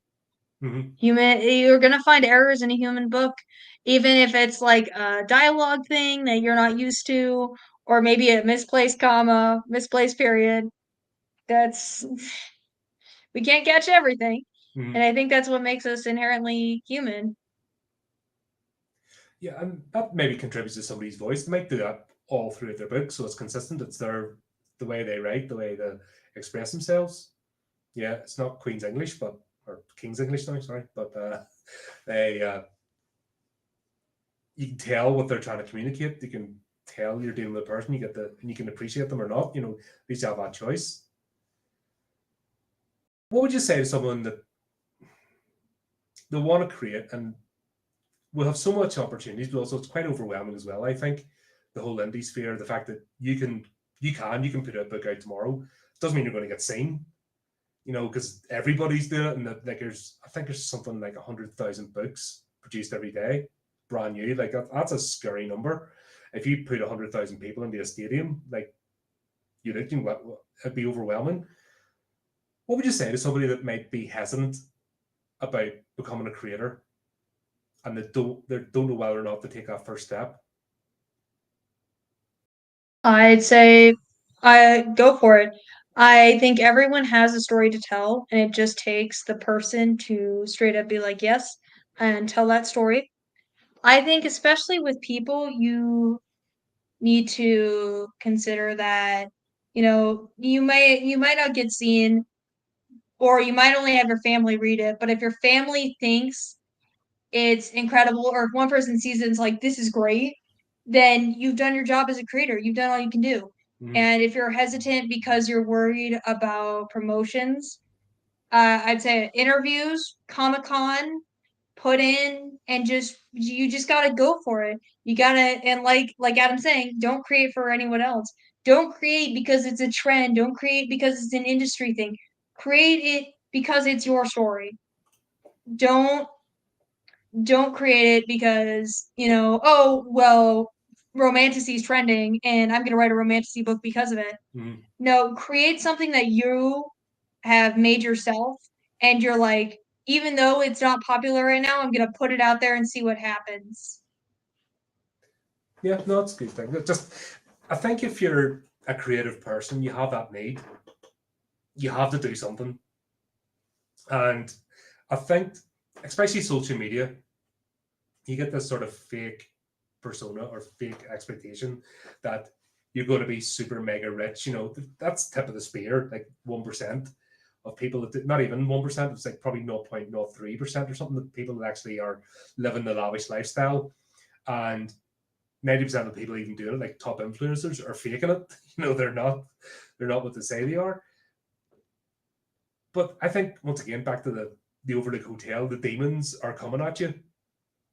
They're messing with your head, and you think if you don't automatically be a success within the first 24 hours, you're done, give up, go away, you're worthless. I don't think there's been a time in human history that message, on an individual basis has been so strong, but yet isn't actually directed. I mean, there's nobody like it's just the algorithms and the expectations and numbers. Like doing this YouTube channel, if there's this whole thing, if you get so many views within 24 hours, or else it doesn't care, you're a worthless creator. If you listen to all that stuff, you would absolutely dement yourself. I mean, and the only way I can equate it is like the spirits of the demons of the Overlook Hotel are coming at you, and they're coming at different aspects of your personality, and they're always trying to like munch in your soul. And I don't know, I think I've got an idea for a story myself now, just coming at you. But how do you how do you say to somebody that might be feeling that? How do they push through? I'd say realize it's luck. You get famous because it's luck. I in my creative writing class, they know I'm an author and they're like, "You're living the dream. You probably are so rich." I'm like, "No, you have to understand that that is a rarity. You have to understand when you rise to that, it is pure luck. It is a lot of you have to first off, you have to have some skill. It's like 20% skill and like 80% luck. It is mostly just trying to get up there. You can't you like Dale's saying, ignore the negative. You can't just completely Mm, stick with the negativity, especially when yeah, people are like, "Yeah, you can't make it big if you're past 24 I'm going hours." to come to Look that. at Van Gogh. Mhm. No, sorry, go ahead. Look I'll look come at back to that in a wee second. I've got a thought on that. okay. I was gonna say, look at Van Gogh. Van Gogh Mhm. became big way after he passed. Like it doesn't just because you're not successful in the first 24 hours or the first week or even the first 10 years doesn't mean you're irrelevant. It Mhm. just means, it's gonna take time. who knows? Your big break might not be your debut. It might be 10 or 20 books down the road. That might be your break, you know? You just never know. Yeah, which has happened with a lot of artists. But what Dale says there about negative people, that's the easy one. You know what I mean? If a troll comes up, I welcome trolls because I just abuse them and make fun of them. I think it's great. It's like, come on then. You know, that's someone tangible. That's an idiot on the other side who thinks they're going to take me on. And I welcome that battle, if that makes sense. But that's the easy one. And I always talk about that with creators, you know, when they tell me your first troll experience, you know, but uh, it tends not that the more I've done this, the more I've realized that's not the problem. It's the expectation that sort of comes from nowhere. Like I said, you're almost built into yourself. This whole 24-hour rule, or this so many clicks, so many views, so many, you know, the algorithm, or if you're doing, and it's almost been organic in itself, the way it's come about, and it's almost entered mythology because it might not actually be based in fact of what your algorithm or your hashtags or whatever else, but you've got this expectation of if you don't do well at this, you know, if you don't do this particular standard, that's it, you have failed. Where someone has just put their heart and soul into a piece of work, they have already taken 20 steps beyond the daydreamer. Because you know the daydreamer is like, oh, I really want to do that one day. Oh yes. Oh, if only I had the time. Oh, well, you know, and they'll never do anything, or just the straight out consumer that will never create, don't have an imagination, and need to be told what to think. Someone who's actually went there, put something out, and actually put a bit of themselves out there for criticism, which is what you're doing. You know, if you create something, you're putting a bit of yourself out there, is already 100 steps ahead of everyone else in the sort of herd. But there's still this expectation. And even by getting that far, people feel like they're a failure. And that's what I want to fight against. That's my whole thing here. I want to fight against that feeling. I want to make people aware that it exists. Have you ever come across that? I mean, yeah, I've come across people who No, do but even that same yourself, thing. It's like have you ever had that? myself, yeah, I think you're thinking is like imposter syndrome, where you like Yeah, feel like that too, and that whole idea of yeah, oh, I'm not doing well, oh, I failed, and but it's not even coming from your self conscious. It's sort of come from without. You know, something's there. It's not tangible. If that makes sense, it's not a troll. A troll's easy, but it's this whole culture, or yeah, the it's culture and yeah. society around it. I feel like I have had that, especially being so young, getting into the industry. It was a lot of that maybe I shouldn't be doing this, especially being 16 when you get into this Mhm. industry.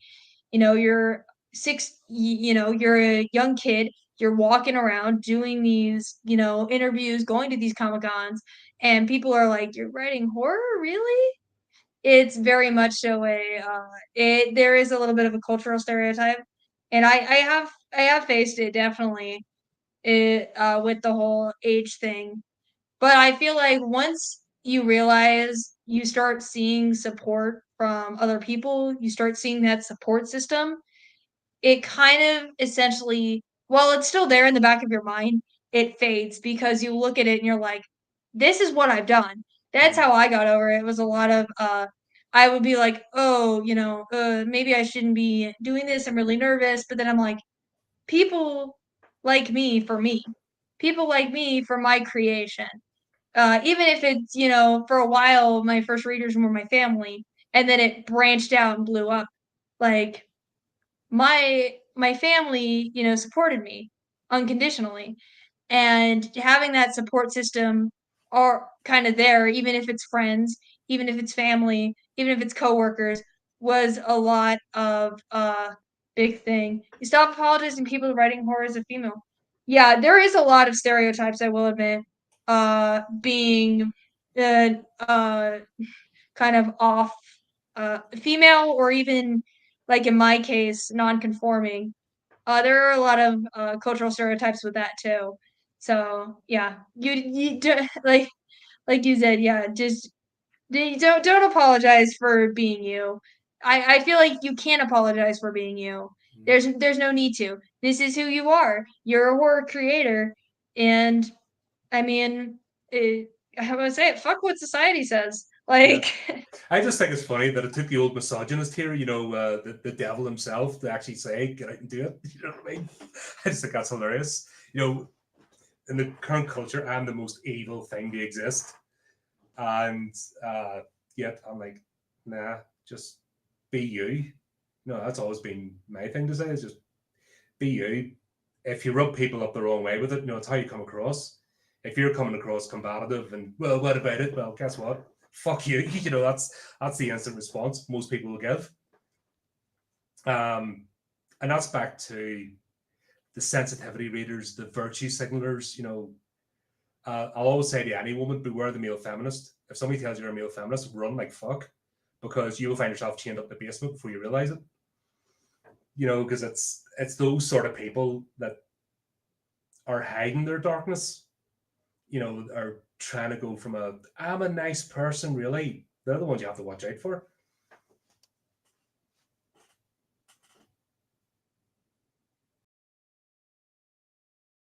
yeah, I saw a question earlier in the chat. I'm gonna scroll up to Yeah, I'm it. getting a bit of a lag here. It's just the last ones are sort of not popping up on my side. Yeah, sorry, It's okay. that's been weird today. It's all right. I get it. Adam says, "Is the need to create a flaw? Is it normal to just live and abnormal to say something about have something to say about living?" I don't think it's abnormal. I don't think it's a flaw either. I think it's kind of a character, just like a character thing. It's a trait. The need to create, I feel like, is in everyone, whether it's like music, whether it's cooking, whether it's art, writing. I feel like everyone has the need to create in their own way. Mm-hmm. Even if it's just public speaking, there is that need for creation. I don't think it's a flaw, and I don't think it's abnormal to say something about not living. And maybe it's just how I was raised, but I don't think it's abnormal to say, "Hey, there's nothing abnormal about, hey, living is, hard. It's not being an adult is not as easy as everyone says it is." There's nothing abnormal about that. I feel like it's completely normal. If people think it's abnormal, then they're kind of the taboo ones in the sense. Yeah. So, for example, do you ever create a troll account and go into the romance fans groups and tell them how they're completely unrealistic? They're not going to live happily ever after. No, they're not going to swoon at each other. That's not real life. How dare you? I don't do troll accounts. I just kind of No, but you know what I kind of mean. ignore it. People feel Even on justified doing that to memes. horror because we embrace a certain aspect of humanity. Yeah, I either try to ignore the trolls, I don't make troll Mhm. accounts. I kind of sit back. I'm like, you know what? You're not like you do you. If you're not like indulging on me or like coming after me, then it's none of. If you just want to yell on the internet, then fine, yell at the brick wall. I don't care. I have better things to do in my life than deal with you. Or if they're really persistent with it, I've had a couple that are like that. Just kill them with kindness, man. Because people do not especially when they're trolling, they do not expect you to be super nice about it. So they can be rude, and you just are nice to them, and it throws them completely off. So it will make them either more mad the fact that you were really cool with them, or they'll back off because they don't know what to do. But yeah, I think it's more so for at least for me, it's like I don't mind. I don't I have more important things to do with my life than deal with a troll on the internet. Yeah, but it's just this expectation that people think they can dictate to us how we can think or what we choose to embrace as an aspect of it. Doesn't make us the entire person. It's not our entire personality, because yes, we explore this, but like when I'm not looking at horror, I'm watching animal sanctuary videos. Do you know what I mean? It's completely the other side of things. You saying you're going to Florida, like I would die in Florida because I'm just going to pet the puppies. I don't care if they have scales and teeth and claws and can kill me. I'm going to try and pet one of them swamp puppies. I'll die.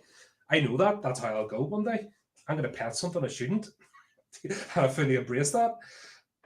But for example, like romance or comedy, I don't see horror fans get in there and go, oh, where's there more? Blah, blah, blah, blah. You know, it's silly. Yeah, I feel like, especially because horror is kind of the abnormal thing, it does have a target already on its back. And I think it has for probably hundreds of years. Not only Satanic Panic, but, you have all of even with when Frankenstein first came out, there was so much backlash with it. I think it's always been kind of the taboo thing. Look at the Mhm. Addams family, they were the, weirdo family, the horror themed family, Mhm. but yet they're the most, and everyone else thinks they're taboo, but they're the most healthy couple and most healthy family dynamic, I probably say on TV of all time, besides the Yeah. Munsters. It's always the creepy, weird families that somehow have the best family dynamics in media. Mhm. Yeah, and that's it. But I think, especially recent years, they're trying to dilute that. They don't like it, and it starts off with a sensitivity reading, or should you really say madness? Why not? That's showing the toxic. You know, I mean, that's showing the endless scale. That's when you go from into a psychosis where bad things are going to happen. That's the warning. Is that, if you're going there, pull back. Uh let's see if the chat's getting busy. Yeah, monsters. Yeah, some of the abuse I used to get, it was really random. Like in the first 2 years of this podcast, was for promoting indie authors for nothing else. For I was going, here, check this person out. They've just used to do narrated fiction, still do, but not many people subscribe anymore. But for the narrated fiction pieces, here, this author's just shared their story. Check it out. How dare you promote indie authors? They're all crap. They're all shit. They're useless. And I get DM'd, and I didn't keep them. I wish I had it because I would have had so much fun now. But like the first 2 years, I was in shock. Going, what have I done wrong? I'm only saying, check this person out. If you like him, you like him. If you don't, you don't. Um, the outrage is so random, and yeah, you gotta look and go, what's going wrong in your life, mate? What's happening with you? Yeah, I think especially it's a lot of, I feel like especially when it comes down to bullying, uh, even with online or whether it be in person, it's always been yeah, you may have a higher self-esteem, like psychologically, but there is something going on behind the scenes, that you're, not happy with. Mm-hmm. And I feel like, you know, it's yeah, like I guess I want to say I pity them a little bit because I'm like, I don't know what you have going on right now that made you write that, but you know, I just don't care. And then they get mad that you just don't care for some reason. I don't know why. It's all the whole reaction thing. People want a reaction because they want to lash out. They want to feel justified then when it's a crybaby thing. They want to be able to go, oh, they said about me. And I would understand if you would think it was all teenagers, but there's freaking grown adults, like in their 30s, 40s, and above, that are acting like us. And you're sort of like, what is wrong with you? Are the village missing their idiot? Yeah, Adam says I've never met one with high self-esteem. Yeah. Well, it's a 50-50 shots. Most have low self-esteem, but they are seeing some with severely high, inflated egos, essentially. Hmm. That's why you get the people with severely high self-esteem that are just as aggressive as the ones with low self-esteem. And I do agree with Dell here. Adult trolls are the worst. I don't. Your forgiveness of a kid, aren't you? Like a teenager that's just hormones racing about the place and they're trying to act out because they don't know stuff's going on their body and they're like, ah! You kind of forgive them a bit. But when you've got a supposedly fully functioning adult getting angry just because you're doing what you're doing. Now, the only time I cross the lines when somebody tells me, no, you can't do what you do because it doesn't fit with what we do, or you're not one of us, that's where I get angry. And it's like, well, guess what? I'll come at you twice as hard. But it's strange. And I think I don't know, should social media be restricted if you're having those sort of problems? Should you maybe get a prescription of, right, you need to stay away from social media, treat it like an addiction, like any other? I think social media can be an addiction. I think especially I think it's funny because I grew up with I was one of the last generation of the typing classes or the keyboarding classes where you Mm-hmm. were taught like proper ASDF, semicolon, netiquette. you know. Yeah, like I was one of the last kids in my school before they like shut it down fully, where they were like, we're getting rid of keyboarding, we're getting rid of the netiquette class. And I'm like, I feel like a couple of adults need to go back and take this class. You're believing stuff you see from online. And that one of the basic things of etiquette is don't believe everything you see on the internet. And I know way too many people that are like, "Oh, that's definitely real." I'm like, Mm-hmm. "Eh." Or they're being mean on like the adult trolls, they're being mean online and they're in their 30s and 40s. I'm like, "Why? We learned this. This is basic etiquette behavior, you know?"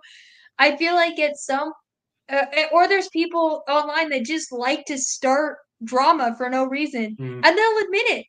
I'm like, why? Just chill, you know? We're all here. We're all connecting all over the world. Social media is both a blessing and a curse because of that. But we're connecting all over the world with other people. Let's just have a good time. If people want to do, it's a difference if they're like doing criminal stuff or, they're sharing hate stuff. That's one thing. But if somebody's just like dressing up in a fursuit, that's not hurting you. They're just on the internet doing that.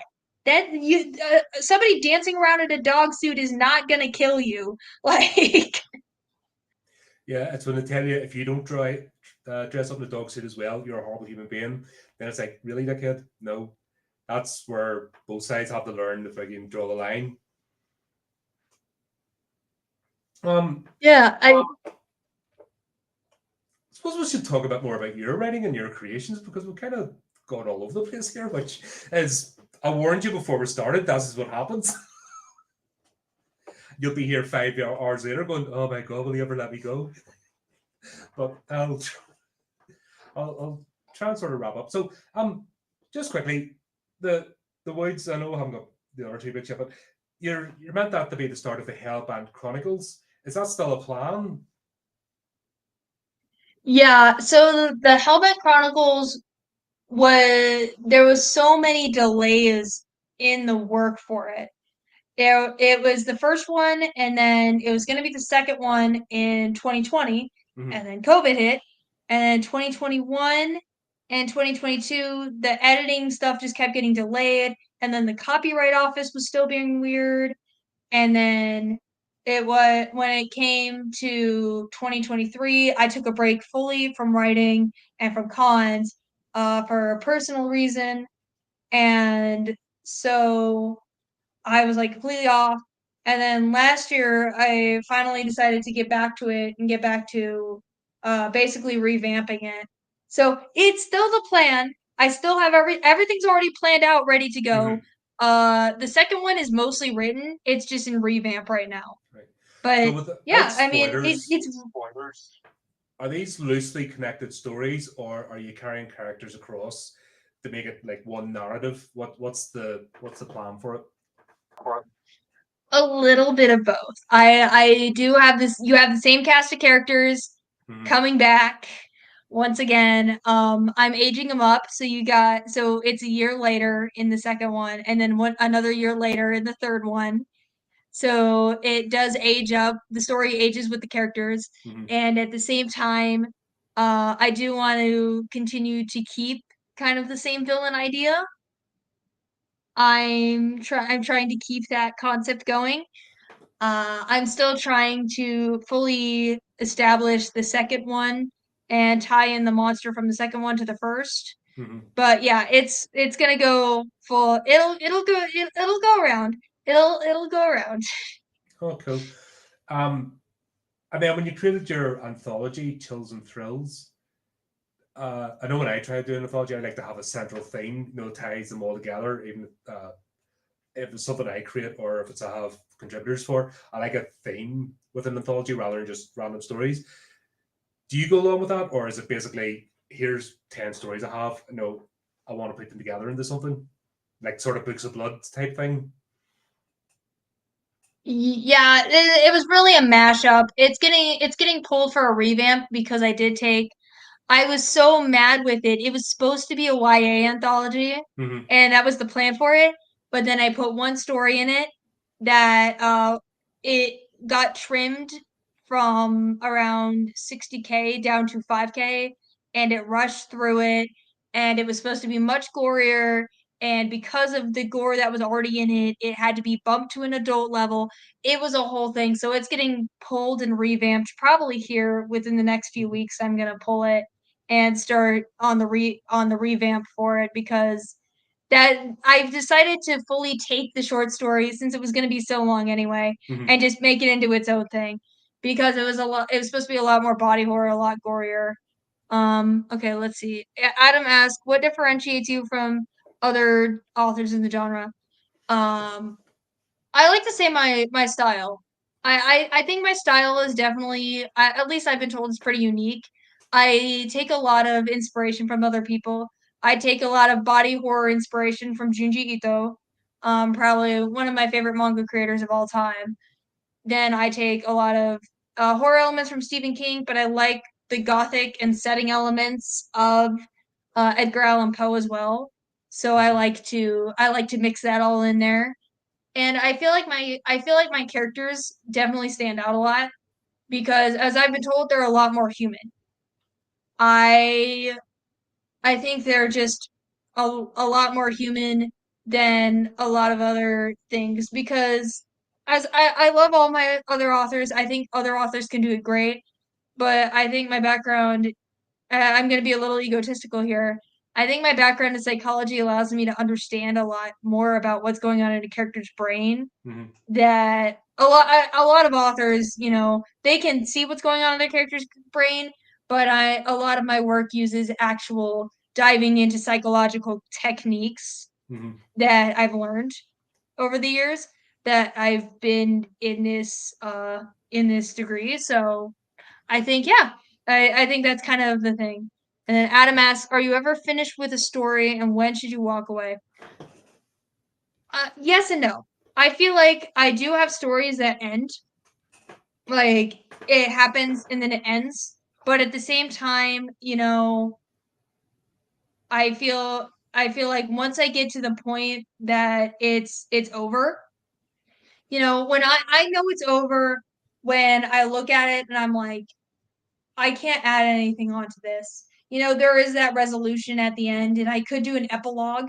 Hmm. I do not like doing epilogues. I will say it. I don't like doing epilogues. I don't think that's a personal choice. I don't think there's any point to it. I think once that resolution wraps up and you can know a little bit of aftermath from the characters, that's about it. I feel like that's the point when you should just walk away is when you realize the resolution's complete. There's nowhere else I can go with these characters. Their stories are done. And I think that's definitely one. And then, are they more human because of their expression or how they engage? Both. I say both. As I said, I took class in death, dying, and grief. So a lot of their grieving, a lot of their reactions to the trauma are actual reactions that have been studied and have been shown. You have a lot of just you have a lot of the expression aspects from psychology where people are having trauma and like understanding it. And I think engaging with other characters too. My favorite thing to do is I'll say it, I talk to myself because when I'm writing dialogue, because it's easier to understand, like, hey, these characters are, having banter. Hmm. Or when I write banter, I engage in person with somebody else the same banter to see, is this what somebody would sound like? I used to teach middle school for a year. I taught middle school history, so I was very used to working with kids. And so I got really used to what middle schoolers and high schoolers talk like. And especially writing, your first book in high school, you get very used to what middle and high schoolers talk Hmm. like. And so I think that makes them a lot more human is you're seeing these high schoolers say, call each other assholes and, dicks. And so many people don't write that in their story because it's like, oh, the YA restrictions. I'm like, no, that's just how they talk. It's a strange genre, the way genre. I still haven't got my head around it. The sort of audience that is trying to attract. It feels like I said, the restrictions almost if it's a children's book, but it shouldn't be. Yeah, obviously it doesn't have to be like fully intense. Like I just say a sliding scale. Well, horror. I always use a swimming pool analogy with the different. You've got the shallow end, you've got the sort of middle of the pool, you've got the deep end, and then you've got the diving pool. That's your levels of intensity with horror, and it's up to you how far along you go. But I don't think that should be. It's a very childish.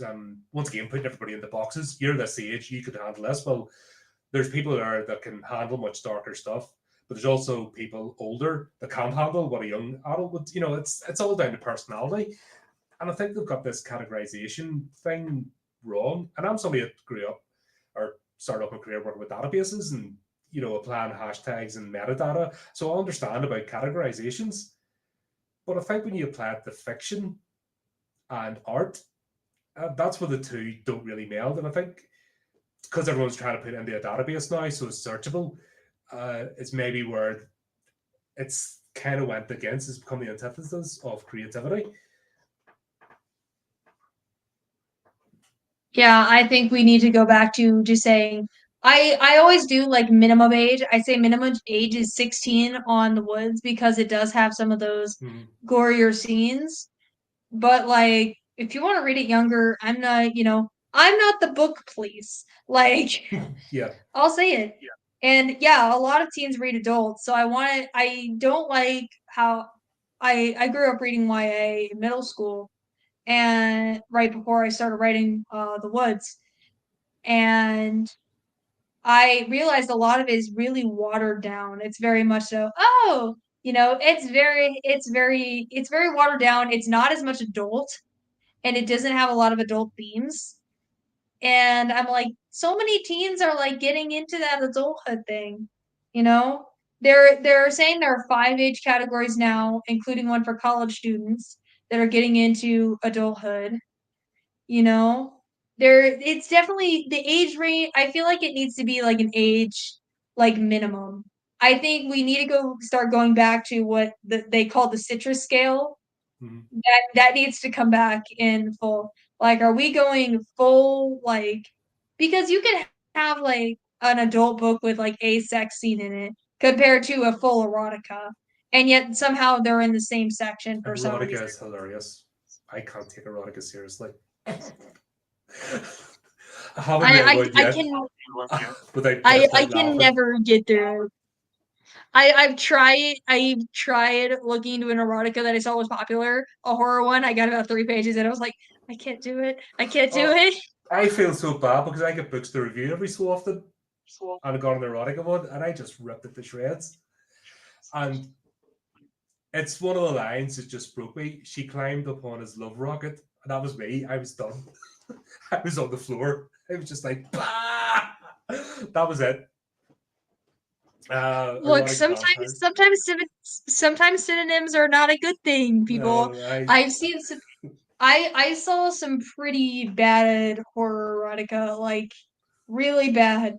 I've heard of one, it was like a girl who tried to put marshmallows in a microwave and they turned into hot men and it was her and her dad and it was like going back and forth. I'm like, who made like you know what? You're getting reads, power to you. You're making bank, but at the same time, what made you come up with that? Did you just see like a marshmallow get inflated in a microwave on like a video on YouTube and go, yes? Like I need to know the thought All I can process. say is that's going to burn, and you're not clearing that off anytime soon. I need to know the thought process. Like the thought process, at least for me behind horror, is nightmares. Mm-hmm. It's a lot of nightmares. It's like if I have a nightmare about something and I like wake up in a cold sweat, I'm like, horror book idea. I need to know how erotica authors do it. I am genuinely curious what goes through your head. Like maybe it's the psychology brain in me, but I'm like, what is going through your mind when you see that? Please let me know because I am very curious. It's fun. But once again, I'm not going into the erotica section. But don't you do that? So don't come over here to the horror section and do the same.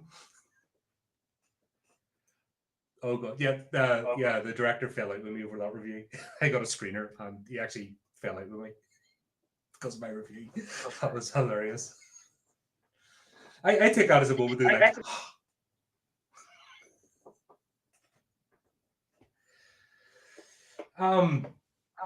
So the hidden world of is it Kashi or Kashi? Kashi. Kashi, right? From what I've read, this is something I've tried to wrap my head around. It seemed to be fantasy and horror go side by side, but they never really cross over. It's a strange one.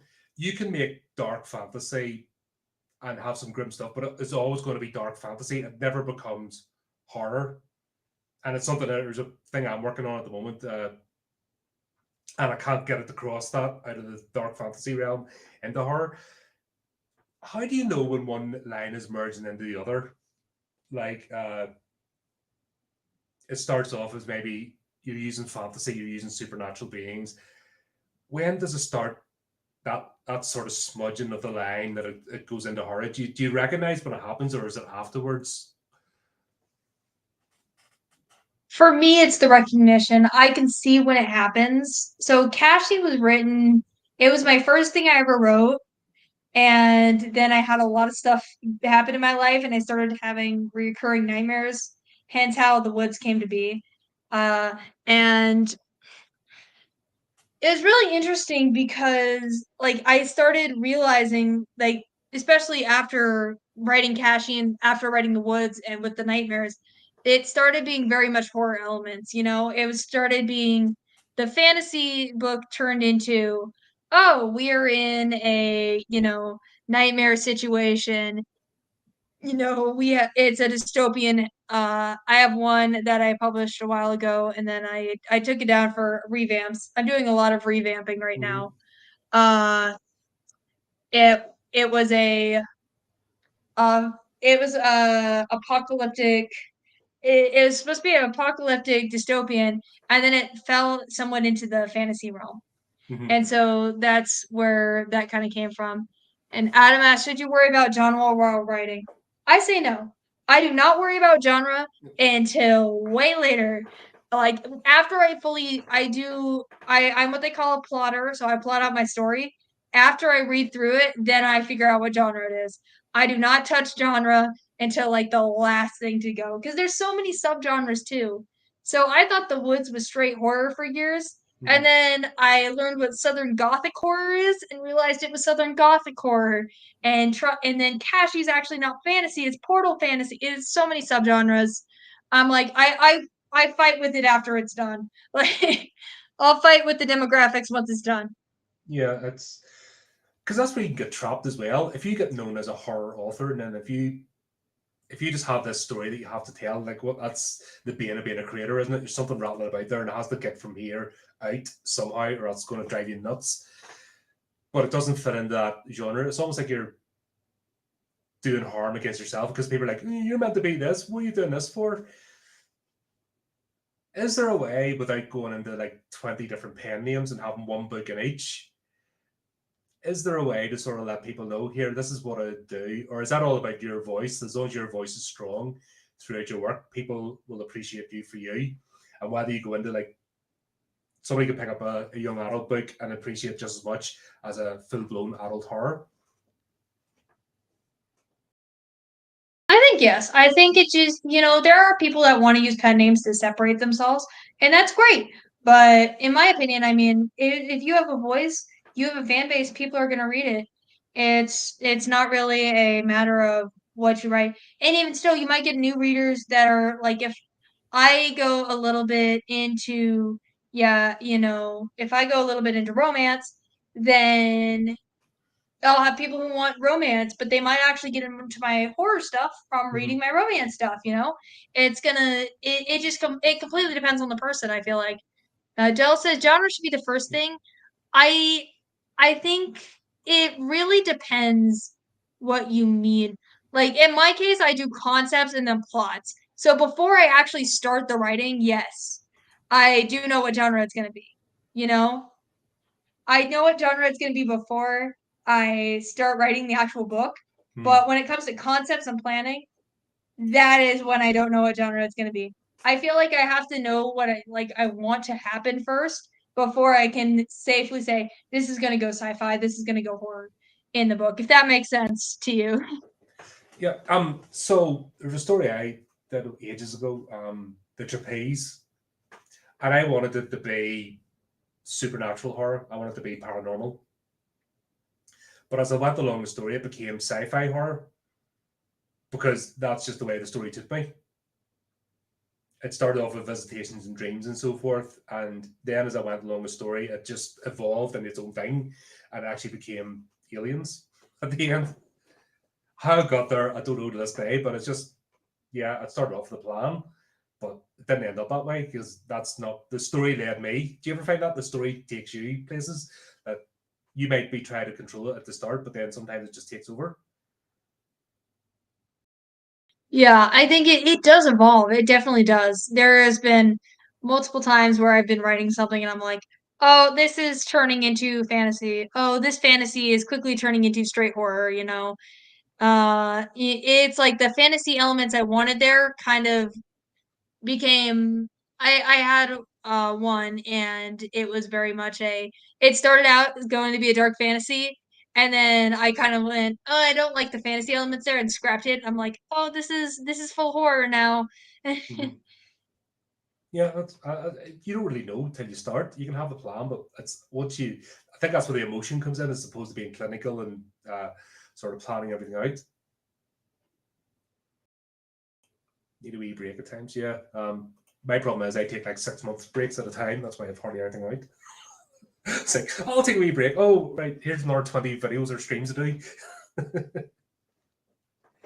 Suppose to wrap up and release you back into the wild again. I know we kind of went over time and appreciate you hanging about. What's next down the line, apart from all your revisions? Take it that's going in tangent with what you got planned. So we have a lot of revisions going on right now. I think that's the main thing is the Chills and Thrills second edition I plan on this year.